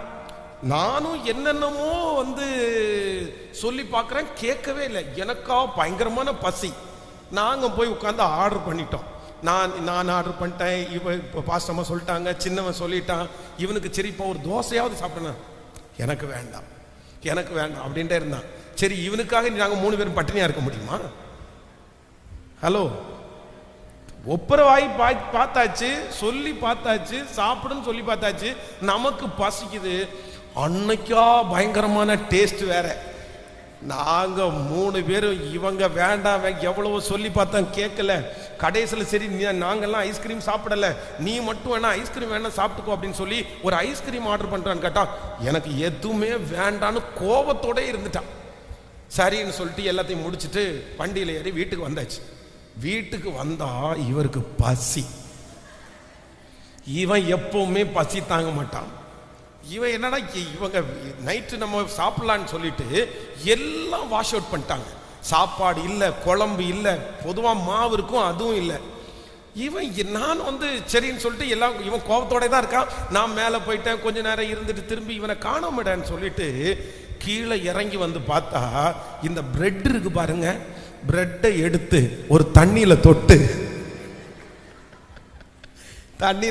சாப்பிட்டுட்டு இருக்கிறான். அப்ப நான் சொன்னேன், இந்த வீராப்பு எதுக்கு, இது எதுக்கு? நீ என்ன இப்ப கண்டுட்ட, நீ என்ன இப்ப நடந்துருச்சு? எங்களோட சேர்ந்த அழகா அந்த நல்ல சாப்பாடை சாப்பிட்டுருக்கலாம் இல்ல? அந்த சாப்பாடை சாப்பிட்டு இப்ப பிரெட்டு, நீ பிரெட் சாப்பிட்டது தப்பு இல்லை, ஆனா இந்த பிரெட்டை சாப்பிடணும்னு பாரு நீ இருந்திருக்கு, உன்னுடைய கோபம் பாரு அப்படின்னா. அப்புறம் நைட்டு வந்து அந்த பிரெட்லையும் பார்த்தீங்கன்னா மொத்தத்தையும் சாப்பிட்டா அடியில் 2 அந்த மிச்சம் வைப்போம்ல, பண்ணவே முடியாது. அதைத்தான் சாப்பிட்டு தண்ணியை குடிச்சிட்டு இடையில பசிக்குதுன்னு எந்திரிச்சு நாங்கள் ஒன்றுமே பண்ண முடியல. இது அடுத்த நாள் காலையில் சரியாயாச்சு, அடுத்த நாள் காலையில் ஒப்புரவாயாச்சு. வேற வழி என்னைக்குனாலும் நீங்க தான் சரியாகணும். நீங்க தான் சரியாகணும். காலையில் ஒப்புரவாகியே ஆகணும். அந்த கணவனாரோட வாழ்ந்து தான் ஆகணும். அந்த மனைவியோட வாழ்ந்து தான் ஆகணும். அந்த குடும்பத்தோட வாழ்ந்து தான் ஆகணும். என்ன நாளைக்கு கழட்டி விட்டுட்டு இன்னொருத்தர் போய் கல்யாணம் பண்ணிட முடியுமா? சொல்லுங்க சத்தமா. அது இதோட மோசமா இருக்கும். ஹலோ, அந்த பிரச்சனை இந்த பிரச்சனையோட இதாவது அதை கம்பேர் பண்ணி பரவாயில்லப்பா அப்படின்னு தான் தோணும். அப்போ ஆண்டவருடைய பிள்ளைகளே, ஒன்று, இன்றைக்கு கசப்பை நம்ம முழுக்க முழுக்க எடுத்து போட்டுறணும். உடனே நம்ம சரியாயிடணும். நம்ம அந்த அண்டர்ஸ்டாண்டிங், அந்த ஒரு இருதயத்தை கத்த நமக்கு தரணும். ஏன் அப்படின்னு சொன்னா, பாதிக்கப்படுகிறது அவர்கள் அல்ல, பாதிக்கப்படுகிறது யாரு தான்? நான் சொல்றேன், இவ்வளவு கத்தி கத்தி ஜெபம் பண்ணி அழுது ஜெபம் பண்ண நீங்க ஏங்க பாதிக்கப்படணும்? சின்ன ஒரு பொய் சொன்னாலே மனசாட்சி உறுத்தி இந்த பொய் சொல்லக்கூடாதுன்றதுக்காக நீங்க ஏன் வருத்தப்படணும்? 1000 பொய் சொல்றவங்க சந்தோஷமா இருக்கிறாங்க, 1000 திருடுறவங்க சந்தோஷமா இருக்காங்க, அவ்வளவு மோசமானவன் சந்தோஷமா இருக்கிறான். அப்படியெல்லாம் அவங்க சந்தோஷமா இருக்கும்போது உண்மையா இருக்கிற நீங்க மட்டும் ஏன் வெளியே நிக்கணும்? உண்மையா இருக்கிற நீங்க மட்டும் ஏன் வெளியே நிக்கணும்? நம்ம வெளியே நிக்க வேண்டியது இல்லை, நம்ம அப்படி போக வேண்டியது இல்லை. அந்த இடத்துல கொஞ்சம் மட்டும் நீங்க அண்டர்ஸ்டாண்ட் பண்ணி, அட மனுஷன்னா இப்படிதான், பக்கத்துல கையை கொடுத்து சொல்லுங்க, அப்பாவும் அப்படிதான், அம்மாவும் அப்படிதான், எல்லாருமே அப்படிதான். சத்தமா சொல்லுங்க ஹல்லேலூயா.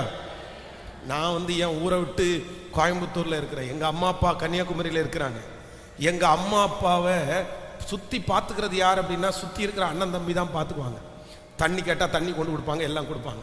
நான் இங்க இருந்து ஏதாவது ஒரு அவங்களுடைய மெடிசன் எக்ஸ்பென்ஸுக்கு, அவங்களுடைய அந்த மெடிக்கல் செலவுக்கு ஏதாவது காசு நான் போகும்போது அவங்க கையில கொடுப்பேன். ஆனா அம்மா அப்பாவுக்கு யாரு தான் ரொம்ப பெரிய வசதியா தெரிவாங்க? ஹலோ, கேட்கல? நான் தான் ரொம்ப வசதியா தெரிவேன். ஏன்? நான் ஊருக்கு போகும்போதெல்லாம் அவன் கையில என்ன கொடுக்குறேன்? என் பிள்ளை காசு தரா இல்ல, அம்மா நான் உன்னை வருஷத்துக்கு ஒரு டைம் தான் பாக்குறேன், 24 மணி நேரம் உனக்கு காப்பி தண்ணி கொடுக்கறது யாரு? அவங்க. ஆனாலும் அவங்களுக்கு யார் மேல பாசம் போகாது? அவங்க மேல இல்ல, யார் மேலதான்? இப்போ எனக்கு சந்தோஷம் தான், ஆனா அதுக்காக என் அண்ணன் தம்பி எல்லாரும் வெளியே நின்ற கூடாது இல்ல. இதுதான் மனுஷன். ஹலோ, சத்தமா பக்கத்துல கையை பிடிச்சு சொல்லுங்க, இதுதான் மனுஷன். நல்லா சொல்லுங்க. நீங்களும் அப்படித்தானே? நீங்க நடிக்கிறீங்களா இல்லையா? நடிக்கிறீங்களா இல்லையா? நீங்களும் அப்படிதான். உங்க பிள்ளை ஒரு பிள்ளை மோசமான பிள்ளையா இருக்கும், ஆனா அந்த பிள்ளை மம்மி மம்மி 10 டைம் மம்மி அம்மான்னு கூப்பிட்டா போதும், அவ்வளவுதான். அவன் ஊரே வித்துட்டு வந்தா கூட, பாப்பா நீ தான்ப்பா எனக்கு பிள்ளைன்னு வைங்க. அதுதானே? அங்க ஒரு பிள்ளை இருக்கும், அந்த பிள்ளை அவ்வளவு கீழ்ப்படிதலான பிள்ளையா இருக்கும், ஆனா அந்த பிள்ளைய கரிச்சு கரிச்சு கொட்டுறது, அவ்வளவு திட்டுறது, அந்த பிள்ளை தான் எல்லாத்தையும் செய்யும். அவ்வளவு திட்டு வாங்கிட்டு அந்த பிள்ளை காலாமத்தி விடும், அவ்வளவு திட்டு வாங்கிட்டு அந்த பிள்ளை எல்லாத்தையும் செய்யும். ஆனா அந்த பிள்ளை இந்த அம்மாவுக்கு பிடிக்காது. யார் அப்படின்னு தெரியுமா? அந்த ஊரே சுத்திட்டு வரும் பாருங்க அந்த பிள்ளை. அப்படிதான் நீங்க இருக்கிறீங்க இப்போ ஆண்டவருடைய பிள்ளைகளை. அப்போ ஒண்ணுமே இல்லை, எல்லாரும் அப்படிதான். அந்த சமயத்திற்கு ஏற்றது போல, சூழ்நிலைக்கு ஏற்றது போல மாறுவாங்க. அடுத்த அப்புறம் சரியாயிருவாங்க, அது அவங்களுக்கு சார்ந்தது. ஆனா நான் என்னுடைய கசப்பின் நிமித்தமாய் நான் என்ன பண்ணக்கூடாதுன்னா, என்னுடைய அறியாமை நிமித்தமாய் நான் பாட அனுபவிக்க கூடாது. நான் நல்லவனா இருந்து நான் வெளியில தள்ளப்படக்கூடாது. நான் இவ்வளவு நன்மை செஞ்சு என்னுடைய ஒரு கசப்பின் நிமித்தமா நான் வெளியே நிக்க கூடாது. சட்டப்படி அந்த இடத்துல முதல் ஆளர் யார் தான் இருக்கணும்? சத்தமா சொல்லுங்க. அந்த சந்தோஷத்துல யார் தான் இருக்கணும்? நான் தான் ஃபர்ஸ்ட் இருக்கணும். அதுக்கு நேர ஒரு நல்ல அண்டர்ஸ்டாண்டிங்ல ஒரு அண்ணனா இருந்தா, டாடி என்ன டாடி வந்துட்டானா அவன், வாடா வாடா வாடா அப்படின்னு கட்டி பிடிச்சு உள்ள கொடுத்து, உள்ள போய் 4 வேலைக்காரங்க, டேய் எடுத்து வா, தண்ணி எடுத்துட்டு வா, டேய் சிக்கன் எடுத்துட்டு வா, ஓடு, அது பண்ணு, இதை பண்ணு அப்படின்னு இருந்தா எப்படி இருந்திருக்கும்? ஹல்லேலூயா. நீங்க அந்த மூத்த அண்ணனா மாற போறீங்களா இல்ல இந்த மூத்த அண்ணனா மாற போறீங்களா நீங்க தான் டிசைட் பண்ணிக்கணும். ஹல்லேலூயா. இப்ப சொல்லுங்க பார்க்கலாம், எதை குறித்தும் கலக்கம் இல்லப்பா, எல்லாவற்றுக்காகவும் நன்றி சொல்லுவேன், யார் மேலும் கசப்பு இல்லப்பா. சத்தமா எல்லாருக்காகவும் மன்றாடுவே, எதை குறித்தும் கலக்கம் இல்லப்பா. எல்லாரும் சொல்லுவோம், எல்லாவற்றுக்காகவும் நன்றி சொல்லுவே, யார் மேலும் கசப்பு இல்லப்பா. எல்லாருக்காகவும் மன்றாடுவே, எதை குறித்தும் கலக்கம் இல்லப்பா. ஹல்லேலூயா. ஒரு புதிய வருஷத்துக்குள்ள போறதுக்கு முன்னாடி எல்லாத்தையும் மறந்து எல்லாத்தையும் தூக்கி போட்டுட்டு நான் ஏன் கஷ்டப்படணும் சொல்லுங்க. ஒரு 10 டைம் சொல்லுங்க பார்க்குறேன். நான் ஏன் கஷ்டப்படணும்? கேட்கல. நான் ஏன் சாப்பிடாம இருக்கணும்? நான் ஏன் மூஞ்சியை தூக்கி வச்சுட்டு இருக்கணும்? கேளுங்க, நல்லா சொல்லுங்க. எல்லா விடுதலையோடையும் வாழ்றதற்கு எனக்கு எல்லா உரிமையும் இருக்குது. நான் ஏன் துக்கப்பட்டு இருக்கணும்? நான் ஏன் இந்த மாதிரி ஒதுங்கி ஒதுங்கி வாழணும்? வேண்டவே வேண்டாம். கர்த்தர் எனக்கு கொடுத்திருக்கிற வாழ்க்கை, கர்த்தரே எனக்குள்ள இருக்கும்போது வேற என்ன எனக்கு வேணும்? சமாதான காரணர் எனக்குள்ள இருக்கும்போது வேற என்ன எனக்கு வேணும்? கிறிஸ்து எனக்கு ஜீவன், சாவு எனக்கு ஆதாயம். அவருக்கு மிஞ்சி என்ன வரப்போகுது? அவருக்கு மிஞ்சி என்ன வரப்போகுது? அதனால ஆண்டவருடைய பிள்ளைகளே, இந்த கசப்பிலிருந்து ஆண்டவர் உங்களை மன்னிச்சிருங்க, மனசார மன்னிச்சிருங்க, மறந்துருங்க. பரவாயில்ல, அவங்க பண்ணின துரோகம் தீமைக்கு இல்லை, அவங்க பண்ணின துரோகம் நன்மைக்கு தான். கர்த்தர் நன்மையா மாத்துவாரு. அந்த துரோகம் பண்ணதுனால தான் நம்ம ஜெபத்துக்கு வந்தோம். அந்த துரோகம் பண்ணதுனால தான் நம்ம ஆண்டவரை நெருங்கினோம். அந்த துரோகம் அவங்க பண்ணதுனால தான் பைபிளை கையில தூக்கி எடுத்தோம். அவங்க பண்ணினது ஒவ்வொன்றும் தீமையா இல்லை, நமக்கு நன்மையா தான் மாறி இருக்குது. இனியும் அவங்க எவ்வளவு துரோகம் பண்ணினாலும் அந்த துரோகம் தீமையாய் அல்ல, அந்த துரோகம் நமக்கு நன்மையாகவே மாற்றுகிற ஒரு கர்த்தர் நம்மோடு கூட இருக்கிறார். ஹல்லேலூயா, ஆமென். அந்த அந்த அந்த எண்ணத்தை தருவார். ஒரு விஷயத்தை கூட சொல்லி உங்களுக்கு ஜெபித்து முடிக்கிறேன். வாசிக்கலாம். நீங்க ஆதியாகமத்தில் வாசிப்பீர்களேயானால் இந்த கசப்போட இருக்கிற இன்னொரு மனுஷனை கூட நம்ம வாசிக்க முடியும். எடுத்துக்கொள்ளலாம். ஆதியாகமத்தில் நீங்க 4ஆம் அதிகாரம் 3வது வசனத்திலிருந்து வாசிக்கலாமா? ஆதியாகமம் ஆமென் 4ஆம் அதிகாரத்தினுடைய 3வது வசனம். சில நாட்கள் சென்ற சில நாட்கள் சென்ற பின்பு காயின் நிலத்தின் கனிகளை கர்த்தருக்கு காணிக்கையாக கொண்டு வந்தான். ஆபேலும் தன் மந்தையின் தலையீற்றுகளிலும் அவைகளில் கொழுமையானவைகளிலும் சிலவற்றை கொண்டு வந்தான். ஆபேலையும் அவன் காணிக்கையையும் கர்த்தர் அங்கீகரித்தார். காயினையும் அவன் காணிக்கையும் அவர் அங்கீகரிக்கவில்லை. அப்பொழுது காயினுக்கு மிகவும் எரிச்சல் உண்டாயிற்று, அவன் முகநாடி வேறுபட்டது. அப்பொழுது கர்த்தர் காயினை நோக்கி, உனக்கு ஏன் எரிச்சல் உண்டாயிற்று? உன் முகநாடி ஏன் வேறுபட்டது? நீ நன்மை செய்தால் உனக்கு மேன்மை இல்லையோ? நீ நன்மை செய்யாதிருந்தால் பாவம் வாசற்படியில் படுத்திருக்கும், அவன் ஆசை உன்னை பற்றி இருக்கும், நீ அவனை ஆண்டு கொள்ளுவாய் என்றார். காயின் தன் சகோதரனாகிய ஆபேலோடே பேசினான். நல்ல கவனிங்க ஆண்டவருடைய பிள்ளைகளே, இந்த இடத்துல நீங்க முன்னாடி வசனத்தை வாசிங்களேன். அந்த 6-7 வாசிக்கும் போது, ஆமென், 6வது வசனம் 7வது வசனத்தை வாசிக்கும் போது ரொம்ப அப்பொழுது கர்த்தர், நல்லா கவனிங்க, எல்லாம் ரொம்ப கவனமா இந்த வசனத்தை கவனிங்க. அப்பொழுது கர்த்தர் காயினை நோக்கி, உனக்கு ஏன், ஹலோ, நம்மளை பார்த்து நம்ம தான் காயின்னு வச்சுங்களேன், கசப்பா இருந்தா நம்ம தான் காயின். நம்மளை பார்த்து ஆண்டவர் கேட்கிறாரு, ஏன் உனக்கு வயிறு கேட்கல? அதுல எரிச்சல் உண்டாகுன்னு பார்த்து நான் எக்ஸ்ட்ரா வயிறுன்னு போட்டிருக்கிறேன். ஏன்னா நமக்கு அந்த மாதிரி சொன்னாதான் புரியும் அப்படின்றதுக்காக கர்த்தர் காயினை பார்த்து கேட்கிறாரு, டப்பா நான் அவனை ஆசீர்வதிக்கிறேன். அதெல்லாம் இது 2வது. ஆண்டவர் ஆபேலே ஆசீர்வதிக்கிறாருன்னா சும்மா ஆசீர்வதிக்கல, நல்லா கவனிச்சுங்க, சும்மா ஆசீர்வதிக்கல. அந்த நாட்களிலே பலி என்ற ஒரு முறைமே கிடையாது. ஆனா அவன் எதற்காக இந்த ஆடை வளர்த்துறான் அப்படின்னா, பலிக்காக மட்டுமே ஆட்டுக்குட்டியை வளர்த்துறாரு அவர்.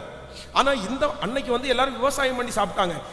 இவன் இருக்கிறதுல ஒரு பெர்சன்டேஜ் கொடுக்கிறாரு கர்த்தருக்கு. ஆனா அவன் அதுக்காகவே வளர்த்துறாரு, கர்த்தருக்காகவே.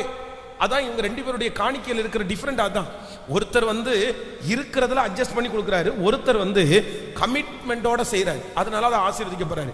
அதனாலதான் ஆண்டவர் சொல்றாரு, உனக்கு ஏன் நீ அகைன் நெக்ஸ்ட் உனக்கு ஏன் உன் முகநாடி ஏன். இப்போ உங்களை பார்த்து கேட்கிறாரு, இது பக்கத்துல கையை பிடிச்சி கேளுங்களேன், கொஞ்சம் நல்லா இருக்கும். உங்களுக்கு ஏன் வயிறு எரிகிறது? உங்களை இல்லை, தப்பா நினைச்சுதாங்க, சும்மா ஜஸ்ட் சொல்றேன். உங்களுக்கு ஏன் வயிறு எரிகிறது? அடுத்து கேளுங்க, உங்களுக்கு ஏன் முகநாடி வேறுபடுகிறது? கேளுங்க, உங்களுக்கு ஏன் முகநாடி வேறுபடுகிறது? அடுத்து நெக்ஸ்ட் அடுத்த வசனம் வாங்க. அடுத்து, நீ நன்மை செய்தால் மேன்மை இல்லையோ. அப்படின்னா நீங்க நல்லா உழைச்சிங்கன்னா, நீங்க நல்ல ஞானமா வேலை செஞ்சீங்கன்னா உங்களுக்கு ஊதியம் கிடைக்குமா கிடைக்காதா? நீங்க நல்லா இருப்பீங்களா இருக்க மாட்டீங்களா? கேட்கல. உனக்கு நன்மை செய்தால் மேன்மை இல்லையோ. நெக்ஸ்ட், நீ நன்மை செய்யாதிருந்தால் பாவம் உன் வாசற்படியில் படுத்திருக்கும், அவன் ஆசை உன்னை பற்றி இருக்கும், நீ அவனை. அப்படின்னா என்னைக்குனாலும் நீ தாண்டா அண்ணன், அவனு தம்பி தாண்டா, அதுல நீ முந்தினவன தான் இருக்கிற. இது இவ்வளவும் ஆண்டவர் காயின் இடத்துல சொன்னாலும் அவனால என்ன பண்ண முடியலன்னா, அந்த கசப்புல இருந்து வெளியே வர அவ்வளவுதான். கூட்டிட்டு போய் என்ன பண்ணிட்டான்னா, தன்னுடைய சொந்த சகோதரனே கல்லை எடுத்து தூக்கி போட்டு கொண்டுட்டான். அதுக்கப்புறம் இந்த காயின் ஒரு பெரிய சாபத்துக்குள்ளாகி அவனுடைய வாழ்க்கையே அப்புறம் ஒன்றும் இல்லாமல் ஒரு சாபமான ஒரு சந்ததியா போயிடுச்சுன்னு வச்சுங்களேன். இதுக்கு என்ன காரணம் அப்படின்னு சொன்னா, காரணமே இல்லாம இன்னொருத்தர் நல்லா இருக்கிறாங்க, இன்னொருத்தர் ஆசீர்வாதமா இருக்கிறாங்கன்னு சொல்லிட்டு மனசுக்குள்ள என்ன வந்துச்சுன்னா, ஒரு ஒரு ஒரு கசப்பு வந்துருச்சு. கசப்பு வந்துருச்சு. இப்போ 100 நாள் மீட்டிங் நடந்துட்டு இருக்குது, நம்ம பிரசங்கம் பண்ணியாச்சு. நிறைய பேருக்கு என்ன பிடிக்குமான்னு கேட்டா பிடிக்கும். சந்தோஷப்பட்டு, பாஸ்டர் உங்களை மாதிரி யாருமே இருக்க முடியாது பாஸ்டர் அப்படி இப்படின்னு. இப்போ அதே ஒரு வாய் பேசுதுன்னு வச்சுங்களேன், இதே வாய் அடுத்து இதை விட கொஞ்சம் நல்லா பண்ற யாரையாவது ஒருத்தரை பார்த்தாங்கன்னா அந்த வாய் என்ன பேசும்? நீங்க என்ன 100 நாள் தானே நடத்துனீங்க, அவர் பார்த்தீங்களா 1000 days, 1000 நாள், கால் தூசி கூட வராது பாஸ்டர். நீங்க சும்மா அவரெல்லாம் சொல்லுவோமா சொல்ல மாட்டோமா? இது நம்முடைய நேச்சர். அதுக்காக என்ன சிஸ்டர், சவுல் மாதிரி சவுல் கொண்டது 1000, தாவீது கொண்டது 10000 பாடும்போது நான் முறைச்சிட்டு இருந்தேன்னா நீ முறைச்சிட்டு யாருக்கு நஷ்டம்? சவுல் இப்போ முறைச்சுக்கிட்டாருன்றதுக்காக தாவீதுக்கு நஷ்டமா சுத்தி இருக்கிறவங்களுக்கு நஷ்டமா? யாருக்கு தான் நஷ்டம்? சவுலுக்கு தான் நஷ்டம். எலும்பு இல்லாத நாக்கு எதை வேணாலும் கேட்கல. இன்னைக்கு சாரி நல்லா இருக்குன்ற அக்கா நாளைக்கு நல்லாவே இல்லைன்னு சொல்லுவாங்க. அதெல்லாம் சகஜம், நடக்கிறது தான், மனுஷனுக்குள்ள இருக்கிறது தான். அப்போ ஆண்டவரே எனக்கு என்ன பண்ணக்கூடாது அப்படின்னா, இந்த கசப்புன்ற ஒரு வேறு எந்த இடத்துல என்ன பண்ணக்கூடாதுன்னா முளைக்கவே கூடாது. நல்லா இருப்பா, கர்த்தர் ஆசீர்வதிச்சாரா, நல்லா இரு, எனக்கு ஆண்டவர் கொடுத்திருக்கிறது எனக்கு அதான் வேதம் சொல்லுகிறது, போதும் என்ற மனதுடனே கூடிய தெய்வ பக்தியே மிகுந்த ஆதாயம். என்ன ஆண்டவர் ஆசீர்வதிக்கட்டும், உங்களை எவ்வளவு வேணாலும் ஆண்டவர் ஆசீர்வதிக்கட்டும். ஆனா அதே நேரத்தில் இன்னொருத்தர் ஆசீர்வாதமா இருக்கும்போது அவங்க மேல பொறாமையும் வேண்டாம், கசப்பும் நமக்கு வேண்டியது. அவன் செஞ்சதுக்கு கர்த்தர் அவனை ஆசீர்வதிக்கிறாரு, அவனுக்கு கிடைச்சிருக்குது, கர்த்தருக்கு ஸ்தோத்திரம். எனக்கும் தருகிறதற்கு கர்த்தர் வல்லவராயிருக்கிறார். ஹல்லேலூயா. அதைத்தான் ஆண்டவர் இந்த ஃபாஸ்டிங் பிரேயர் ஆரம்பிக்கும் போதே என்ன சொன்னாருன்னா, உங்க மனநலமை மட்டும் என்ன பண்ணணும், உங்க மனநலமை மாறிச்சுன்னா நீங்க எப்படி இருப்பீங்க? சத்தமா சொல்லுங்க, நல்லா இருப்போம்னு சொல்லுங்க சத்தமா. என் மனநலமை மாறிச்சுன்னா நான் நல்லா இருப்போம். எனக்கு கர்த்தருடைய வருகை தாமதிச்சா எப்படியாவது அடுத்த ஜெனரேஷனாவது எப்படி இருக்கணும்னா இப்படிப்பட்ட ஒரு மனநிலைமையில நீங்க ஒருவேளை அப்படி வளராம இருந்திருக்கலாம், ஆனா உங்க பிள்ளைகளையாவது எப்படி வளர்த்துங்க? சத்தமா சொல்லுங்க. கசப்பு இல்லாம வளர்த்துங்க உங்க பிள்ளைகளை, பொறாமை இல்லாம உங்க பிள்ளைகளை வளர்த்துங்க, நல்ல ஒரு பரந்த மனப்பான்மையோட உங்க பிள்ளைகளை வளர்த்துங்க. அவன் அதுவே ஒருவேளை அப்படி குறுகிற மனப்பான்மையில உங்க பிள்ளை இருந்தாங்கன்னா அப்படி செய்யறதை நீங்க அவாய்ட் பண்ணுங்க. நீங்க மாறலைன்னா உங்க பிள்ளைங்க மாற முடியாது. அதனால தயவு செய்து நான் நம்புறேன், உங்களுக்குள்ள அந்த பரந்த மனப்பான்மை வரட்டும். உங்களுக்குள்ள வந்த உடனே உங்க பிள்ளைகளுக்கும் அந்த பரந்த மனப்பான்மையை கர்த்தர் தருகிறதற்கு வல்லவரா இருக்கிறார். ஹல்லேலூயா. மனசார எல்லாரையுமே சந்தோஷப்பட ஆரம்பிங்க. சந்தோஷப்பட நீங்க வாலண்டியரா சந்தோஷப்பட ஆரம்பிங்க. யாராவது ஒருத்தர் ஒரு கார் வாங்கிட்டாங்களா, நீங்க மனசார என்ன பண்ணுங்கன்னா சந்தோஷமா சொல்லுங்க, பிரதர் ரொம்ப நல்லா இருக்கு பிரதர், அழகான கலர் வாங்கியிருக்கிறீங்க பிரதர், இந்த கார் உங்களுக்கு ரொம்ப பிளஸிங்கா இருக்கும் பிரதர், ஏசப்பா பாருங்க நீங்க பட்ட கஷ்டத்துக்கு ஏசப்பா உங்களுக்கு தந்திருக்கிறார் பிரதர் அப்படின்னு சொல்லி பழகுங்க. அதே நேரத்தில் ஒரு கார் வாங்கும் போது உனக்கெல்லாம் கார் வாங்குறதுக்கு காசு வந்துருச்சு, இந்த இதுக்கெல்லாம் கொடுக்கும் முளைக்கும் யார் நினைச்சா அப்படின்னு போய் நின்றுட்டு இருக்க கூடாது. அல்ல நல்லாவே இல்லை, எதுக்கு பிரதர் இந்த சாணி மாதிரி ஒரு கலர் வாங்குனீங்க, எதுக்கு இதெல்லாம்? ஏன் அவங்க வந்து உங்களுக்கு அவார்டு கேட்டாங்களா, இல்ல கார்ல நீங்க சைன் போடணும்னு ஏதாவது கொண்டு கொடுத்தாங்களா? இல்ல அப்புறம் எதுக்கு அந்த கமெண்ட், எதுக்கு அந்த தேவையில்லாத? அவர்களுக்கு அது பிடிச்சிருக்குன்றதை விட அது அவங்களுக்கு அந்த நாலேஜுக்கு அவங்களுக்கு இருக்கிற காசுக்கு அவங்க வாங்கினாங்க, அவங்களுக்கு அது சந்தோஷம். நம்ம என்ன பண்ணணும்னா சந்தோஷம்தான் படணுமே தவிர நம்ம எரிச்சல அங்க வன்மத்தை என்ன பண்ணக்கூடாது, அங்க கொட்டக்கூடாது. கொண்டு போய் கொட்டாதீங்க. இதுதான் ஆண்டவருடைய பிள்ளைகளுக்கு அழகு. இது எதுவுமே இல்லாம நான் ரட்சிக்கப்பட்டேன், நான் ஞானஸ்நானம் எடுத்தேன், ஆமா பைய தூக்கிட்டு வாங்க, உங்களுக்கு ஃபர்ஸ்ட் பெஸ்ட் பரலோகத்துக்கு விட்டுருக்கு, அங்கிருந்து ரிட்டர்ன் அனுப்பி விட்டுருவாங்க. இந்த மாதிரி குணம் இருக்கிறவங்க எல்லாம் பரலோக ராஜ்யத்துக்கு வர முடியாது, நீங்க திருப்பி கம்ஃபர்ட் சர்ச்சுக்கே போங்க, போய் உட்கார்ந்து இன்னும் கொஞ்சம் நல்ல உபதேசத்தை கேட்டு அப்புறம் மனம் திரும்பி வாங்கினா அனுப்பி விட்டுற போறாரு ஆண்டவர். அதனால ஆண்டவருடைய பிள்ளைகளே, நெக்ஸ்ட் இயர் ஒரு புதிய ஆண்டுக்குள்ள நம்ம போறோம். உங்களுக்கு 1000 துக்கங்கள், 1000 கவலைகள், ஆனா என்ன அப்படின்னு சொன்ன, ஆண்டவரே எனக்கு ஒரு கிருபை தாருங்க, எனக்கு ஒரு கிருபை, என் மனசுல நான் என்ன பண்ணணும்னா ஒரு பெரிய சேஞ்ச். ஹல்லேலூயா. அப்படி அந்த பாதி கவலைகள் போய் ஒரு நல்ல வாழ்க்கையை ஆண்டவர் உங்களுக்கு கிருபையாய் கர்த்தர் தருவார். ஹல்லேலூயா. யாரையுமே தப்பா நினைக்காத ஒரு இருதயம். ஆமேன். சத்தமா ஆமேன் சொல்லுங்க பார்க்கலாம். யாரையுமே பொறாமையா பார்க்காத ஒரு இருதயம், எல்லாத்தையுமே ஈஸியா எடுக்கிற ஒரு கிருபை. அப்படிப்பட்ட ஒரு வாழ்க்கையை வாழ்ந்துட்டீங்கன்னா எப்படி பாடுவீங்க? குதூகலம் கொண்டாட்டமே என் இயேசுவின் சன்னிதானத்தில் ஆனந்தம் ஆனந்தமே என் அன்பரின் திருப்பாதத்தில். அப்படியே ஜாலியா டான்ஸ் ஆடிட்டே எங்க போவீங்கன்னா ஒரு புதிய வருஷத்துக்குள்ள கடந்து போவீங்க. ஹல்லேலூயா. ஆமென். இப்பொழுதே உங்களை நான் வாழ்த்துறேன். புதிய வருஷம் ஆரம்பிக்கிறதுக்கு முன்னாடியே நான் உங்களை பிளஸ் பண்றேன்.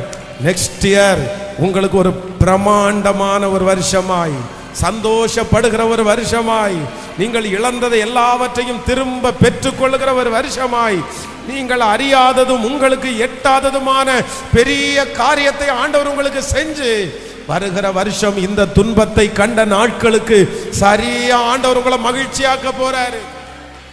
ஹல்லேலூயா. என்னுடைய மனசு தெளிவாகுது, எல்லாமே எனக்கு தெளிவா மாற போகுது. என் மனசு ஸ்ட்ரென்த் ஆகுது, எல்லாமே எனக்கு ஸ்ட்ரென்த்தா மாற போகிறது. நான் ஒரு பெரிய விஷன் உள்ள ஒரு பர்சனா நான் மாற போறேன். என்னை பார்த்து நிறைய பேர் பிரமிக்க போறாங்க. தலைவனுக்குள்ள ஒரு அபிஷேகம் எனக்குள்ள வரப்போகுது, தலைவிக்குள்ள ஒரு அபிஷேகம் என் மேல வரப்போகுது. இனி என்னுடைய ஃபேமிலி இருக்கிற அந்த சாபம் எதுவுமே எனக்கு இல்லை. ஆமென். விசுவாசிக்கிறவங்க மட்டும் அப்படியே எழும்பி கொஞ்சம் முன்னாடி வாங்க. ஆன்லைன்ல இருக்கிற பிள்ளைகளுக்காகவும் உங்களுக்காகவும் நான் ஜெபிக்கிறேன். ஆமென். இந்த ஜெபத்துல, கடைசி ஜெபத்துல நீங்க கலந்துக்குங்க. கர்த்தர் நல்லவர். Thank you Jesus. Thank you Jesus. Hallelujah. கொஞ்சம் அப்படியே முன்னாடி வாங்க. எல்லாரும் ஜெபம் பண்ணிட்டு Thank you Jesus. ஒரு புதிய வருஷத்தை நம்ம சந்திக்க போறோம். ஆண்டவர் மேல் கிருபையா இருக்கிறவர், கிருபையா இருக்கிறவர். நன்றி. Hallelujah. Thank you Jesus. Hallelujah. Amen. நம்முடைய மனசு மாறிச்சுன்னா எல்லாத்தையும் மாற்றுகிறதற்கு கர்த்தர் நல்லவராக இருக்கிறார். Hallelujah. உங்க பிள்ளைக்கு கிடைச்சாலும் சந்தோஷம். ஹலோ சொல்லுங்க. உங்க பிள்ளைக்கு கிடைச்சாலும் சந்தோஷம். வரமாட்டேங்குது பாருங்க வாயில. மற்ற பிள்ளைக்கு கிடைச்சா துக்கமா? சொல்லுங்க. இல்ல, பொதுவாகவே நமக்கு துக்கம் தான் இருக்கும். ஏன்னா நம்ம வளர்க்கப்பட்ட விதம் அப்படி.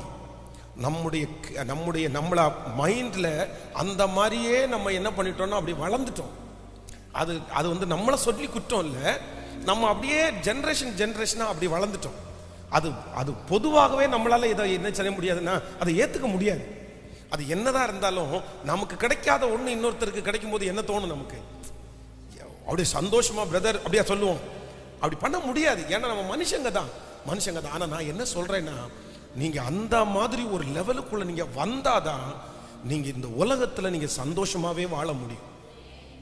ஏன்னா நான் எதுக்கு இதை சொல்றேன்னா, எனக்கு 41 வயசு. இந்த 41 வயசுல நான் ரொம்ப மகிழ்ச்சியா இருக்கிறேன்றதை ஃபீல் பண்றது இப்போ ஒரு 10 இயர்ஸா தான் நான் அப்படி ஃபீல் பண்றேன். இதுக்கு முன்னாடி ஊழியம் தான் செஞ்சுட்டு இருந்தேன். ஆனா என்ன அப்படின்னு சொன்னா, சில அண்டர்ஸ்டாண்டிங் எனக்கு வரவே இல்லை. என்னுடைய மனசு அப்படி இல்லவே இல்லை.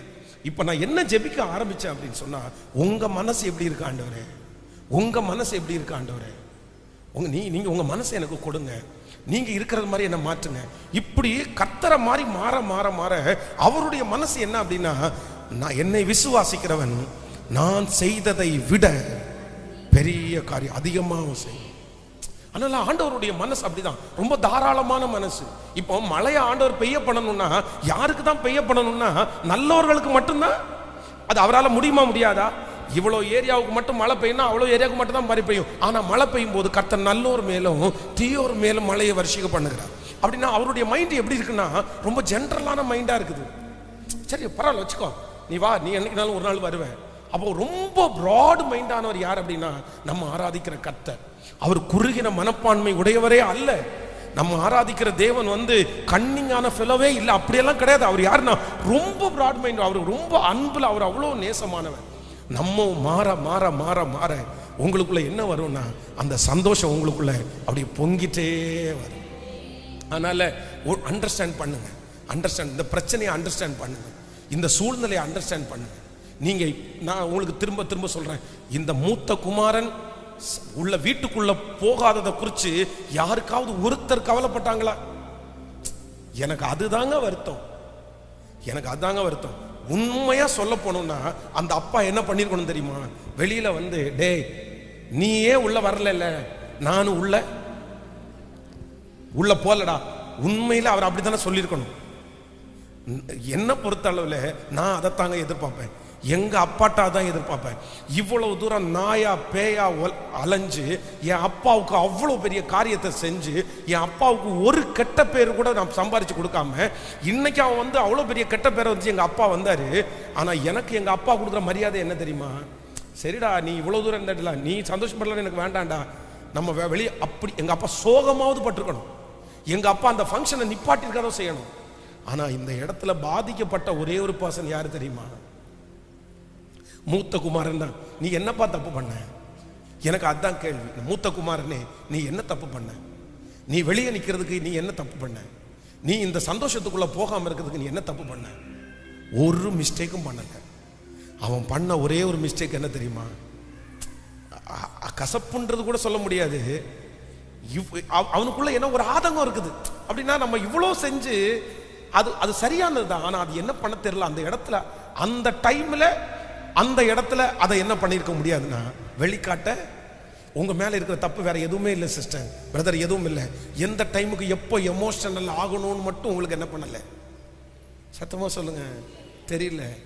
எமோஷனல் ஆக வேண்டிய இடத்துல எமோஷனல் ஆகிடுறோம், கோவப்படாத வேண்டிய இடத்துல கோவப்பட்டுறோம். ஆனா நீங்க பொதுவா யாரு? நீங்க நல்லவங்களா கெட்டவங்களா? உண்மையிலே நீங்க ரொம்ப நல்லவங்க. நீங்க யாருக்கு, நம்ம யாருக்கு மனசரிச்சு என்ன துரோகம் பண்ணிருக்கோம்? எதுவுமே கிடையாது. ஆனா நம்ம தான் என்ன பண்றோம்? நீங்க தானே கஷ்டப்படுறீங்க, உங்களை தானே மனசை உடைக்கிறாங்க. நீங்க யாருக்கு எந்த துரோகம் பண்ணீங்க? இல்ல ஏன் அது உங்களுக்கு எஃபெக்ட் ஆகுதுன்னா, நீங்க ரொம்ப வீக்கா இருக்கீங்க. நீங்க ரொம்ப நான் உங்களுக்கு ஓப்பனா சொல்றேன், இந்த ஜெபம் ஆரம்பிச்ச இந்த 100 days ஜெபம் ஆரம்பிச்சதுக்கு பிற்பாடு என்னமோ இங்க பலிபீடத்துல நல்லா நடக்குது, நல்லா நடத்தணும், கர்த்தர் நடத்துற, பேசுற எல்லாமே ஓகே. ஆனா இந்த 100 daysல நான் கடந்து வருகிற சில பாதைகள் உங்களுக்கு சொல்லி புரிய வைக்கவே முடியாது. எவ்வளவு ஜனங்களுக்கு ஆசீர்வாதமா மாறுறோமோ அவ்வளவு பின்னாடி வலி, அவ்வளவு பின்னாடி வேதனை, அவ்வளவு ஸ்ட்ரகிள்ஸ், அவ்வளவு கஷ்டம். ஆனா அதை சொல்லி கூட நம்ம என்ன பண்ண முடியாது, புரிய வைக்க முடியாது. அது சாட்சி. இதன் மத்தியிலையும் ஆனா என்ன பண்ணலைன்னா, ஒண்ணு கூட எங்களுடைய இருதயத்தை அசைக்கவே இல்லை. காரணம் என்ன அப்படின்னா, அந்த அண்டர்ஸ்டாண்டிங்கை யார் தரான்னா, கர்த்தர். என்ன அப்படிதான், என்ன ஊழியத்துக்கு வரும்போது எனக்கு ஊழிய அழைப்பெல்லாம் இருந்த மாதிரி எனக்கு தெரியல. ஆனா எங்க பாஸ்டர்கிட்ட சொல்லும் போது, ஊழியத்துக்குன்னு காலடி எடுத்து வச்சிட்டியா, அவ்வளவுதான், பஞ்சு மெத்தன்னு நினைக்காத, முட்கள் தான். பரிசுத்தவான்கள் ஒவ்வொரு டைமும் ஒவ்வொரு விதமாக ஒவ்வொரு பாடுபட்டாங்க. நீயும் ஊழியத்துக்குன்னு காலடி எடுத்து வச்சு நல்ல ஊழியம் செஞ்சா கண்டிப்பா இந்த மாதிரி ஸ்ட்ரகிள், இந்த மாதிரி கஷ்டம் இருக்கதான் செய்யும். அதுக்கு நீ ரெடியா? ஐ ஆம் ரெடி. ரெடின்னு தான் கலப்பையின் மேல கையை வச்சிருக்கிறோம். அவ்வளவுதான். இதெல்லாம் வரும்னு தெரியும், இந்த அவமானம் எல்லாம் வரும்னு தெரியும். ஆனா அதன் மத்தியிலையும் என் கூட யார் இருக்கான்னா கர்த்தர் இருக்கிறதுனால அவருக்கு மிஞ்சி நமக்கு ஒண்ணு நடக்க போறது, அவருக்கு மிஞ்சி ஒண்ணு உங்களுக்கு வரப்போகுது இல்லை. அதனால நான் சொல்றேன், நீங்க கஷ்டமே பட மாட்டீங்க. நெக்ஸ்ட் இயர் உங்களுக்கு ரொம்ப நல்லா இருக்கும். கொஞ்சம் கஞ்சி குடிச்சா கூட நீங்க நிம்மதியா குடிப்பீங்க. நீங்க கொஞ்ச நேரம் தூங்குனீங்கன்னா கூட நிம்மதியா தூங்குவீங்க. கையை அசைத்தா அல்லேலூயா சொல்லலாம். இப்போ கணவன் மனைவிக்கு பிரச்சனை வருதுன்னா, இந்த கணவன் மனைவிக்கு பிரச்சனை பண்ணவங்க நிம்மதியா தூங்குவாங்களா, பிரச்சனை பண்ணாதவங்க நிம்மதியா தூங்குவாங்களா? அவ்வளவு பிரச்சனை பண்ணிட்டு பெட்ஷீட் எடுத்து தலையில மூடிட்டு அடுத்த நிமிஷம் கொரட்டை விட்டு நமக்கு வரும் பாருங்க ஒரு எரிச்சல், ஓங்கி ஒரு மிதிச்சு எந்திரிமையா அவ்வளோ பெரிய பிரச்சனையை பண்ணிட்டு நிம்மதியா அவங்களுக்கு எப்படித்தான் தூக்கம் வருதோன்னு கேட்கல.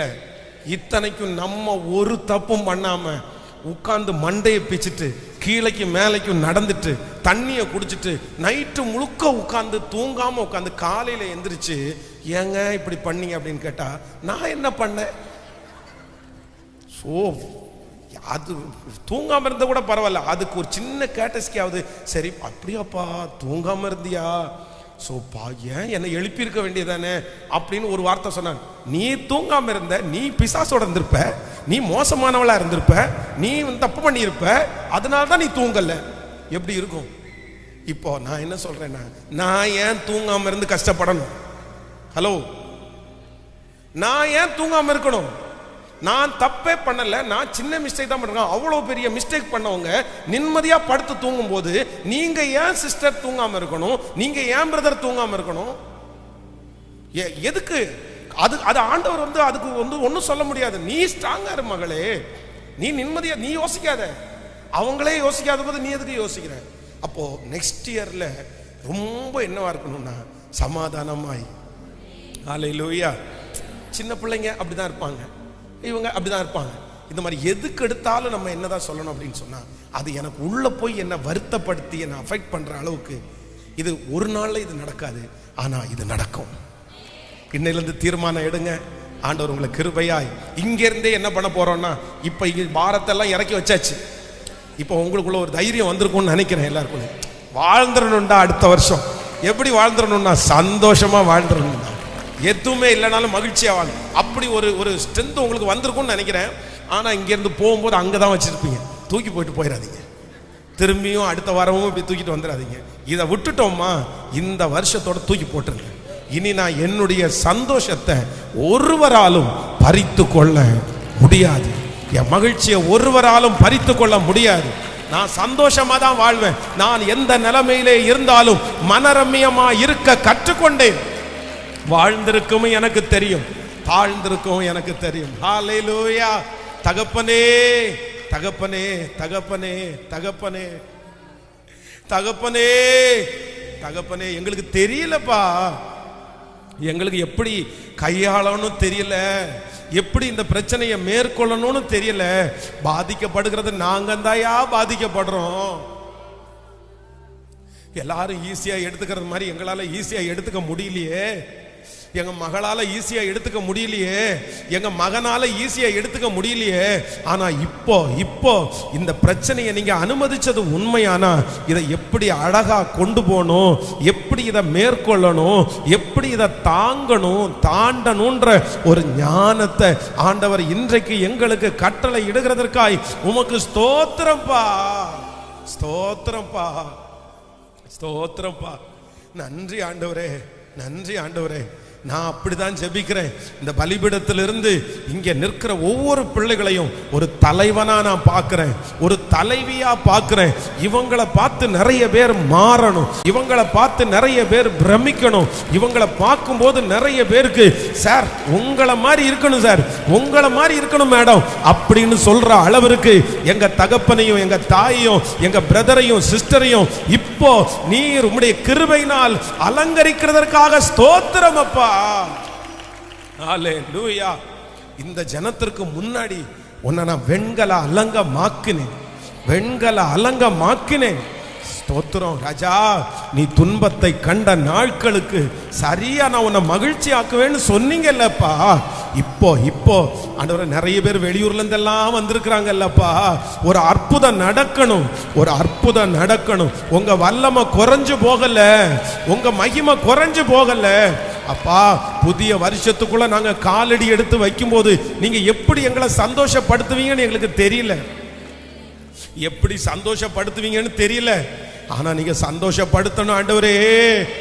நீங்க எப்படியாவது ஒரு அற்புதத்தை செஞ்சு எங்க பிள்ளைங்க எதை கொடுத்தா சந்தோஷப்படுவாங்களோ அந்த அதிசயத்தை நீங்க செஞ்சு இந்த சத்தத்தை கேட்டுக்கொண்டிருக்கிற எந்த யார் காதுகளில் அந்த சத்தம் விழுதோ அவங்கள சந்தோஷப்படுத்துறது மாதிரி ஒரு அற்புதம் நடப்பதாக, நடப்பதாக, நடப்பதாகப்பா, நடப்பதாகப்பா. பரலோகத்திலிருந்து ஒரு லெட்டரை எழுதி அதுல சைன் போட்டு அனுப்பிடுங்கப்பா. இந்த வருஷத்தோடு அதுக்கு ஒரு முற்றுப்புள்ளி வரட்டும் ஆண்டவரே, அந்த பிரச்சனைக்கு ஒரு முற்றுப்புள்ளி வரட்டும் ஆண்டவரே. ஹல்லேலூயா. இந்த ஃபாஸ்டிங் பிரேயர்ல ஆண்டவரே இத்தனை பிள்ளைங்க இருக்கிறாங்க, ஆனா உங்க கை ஒரே நேரத்தில் எல்லார் மேலையும் வைக்கப்படும். 120 பேர் இருக்காங்கன்னா 120 பேரையும் ஒரே நிமிஷத்துல அந்த டைம்ல மொத்த பேரையும் நீ நிரப்புகிறதற்கு வல்லவர். அதனால இந்த சத்தத்தை கேட்கிற எத்தனை 1000 பேர் இருந்தாலும் அவங்க ஜெபிக்கிற ஜெப விண்ணப்பத்திற்கு ஒரு பதிலை கர்த்தர் நீர் கட்டளை இடுகிறதற்காக ஸ்தோத்திரம்ப்பா. இன்னைக்கு மாலையில நடக்கிற கூட்டத்தை ஆசீர்வதிங்கப்பா. 23ஆம் தேதி 100 டேஸ்னுடைய ஃபைனல் டே. அன்னைக்கு உங்க மகிமை கடந்து வரட்டும் ஆண்டவரே. 25ஆம் தேதி கிறிஸ்மஸ் ஆராதனை 6 o'clock கத்துறத ஆசீர்வதிங்கப்பா. நியூ இயர் சர்வீஸை ஆண்டவரே கிரவுண்டில் ஒரு பெரிய மகிமை அப்படியே கடந்து வரணும், ஒரு திரள் கூட்டம் கடந்து வரணும் ஆண்டவரே. நாங்க அப்படியே ஜெபிச்சுட்டே பழைய வருஷத்தை நன்றியோட முடிச்சு புது வருஷத்துல ஜெபத்தோட உள்ள போகிறதற்கு கர்த்தர் எங்களுக்கு கிருபை பாராட்டுகிறதற்காக ஸ்தோத்திரம். உங்க பிள்ளைகளை மனதார நான் ஆசீர்வதிக்கிறேன்.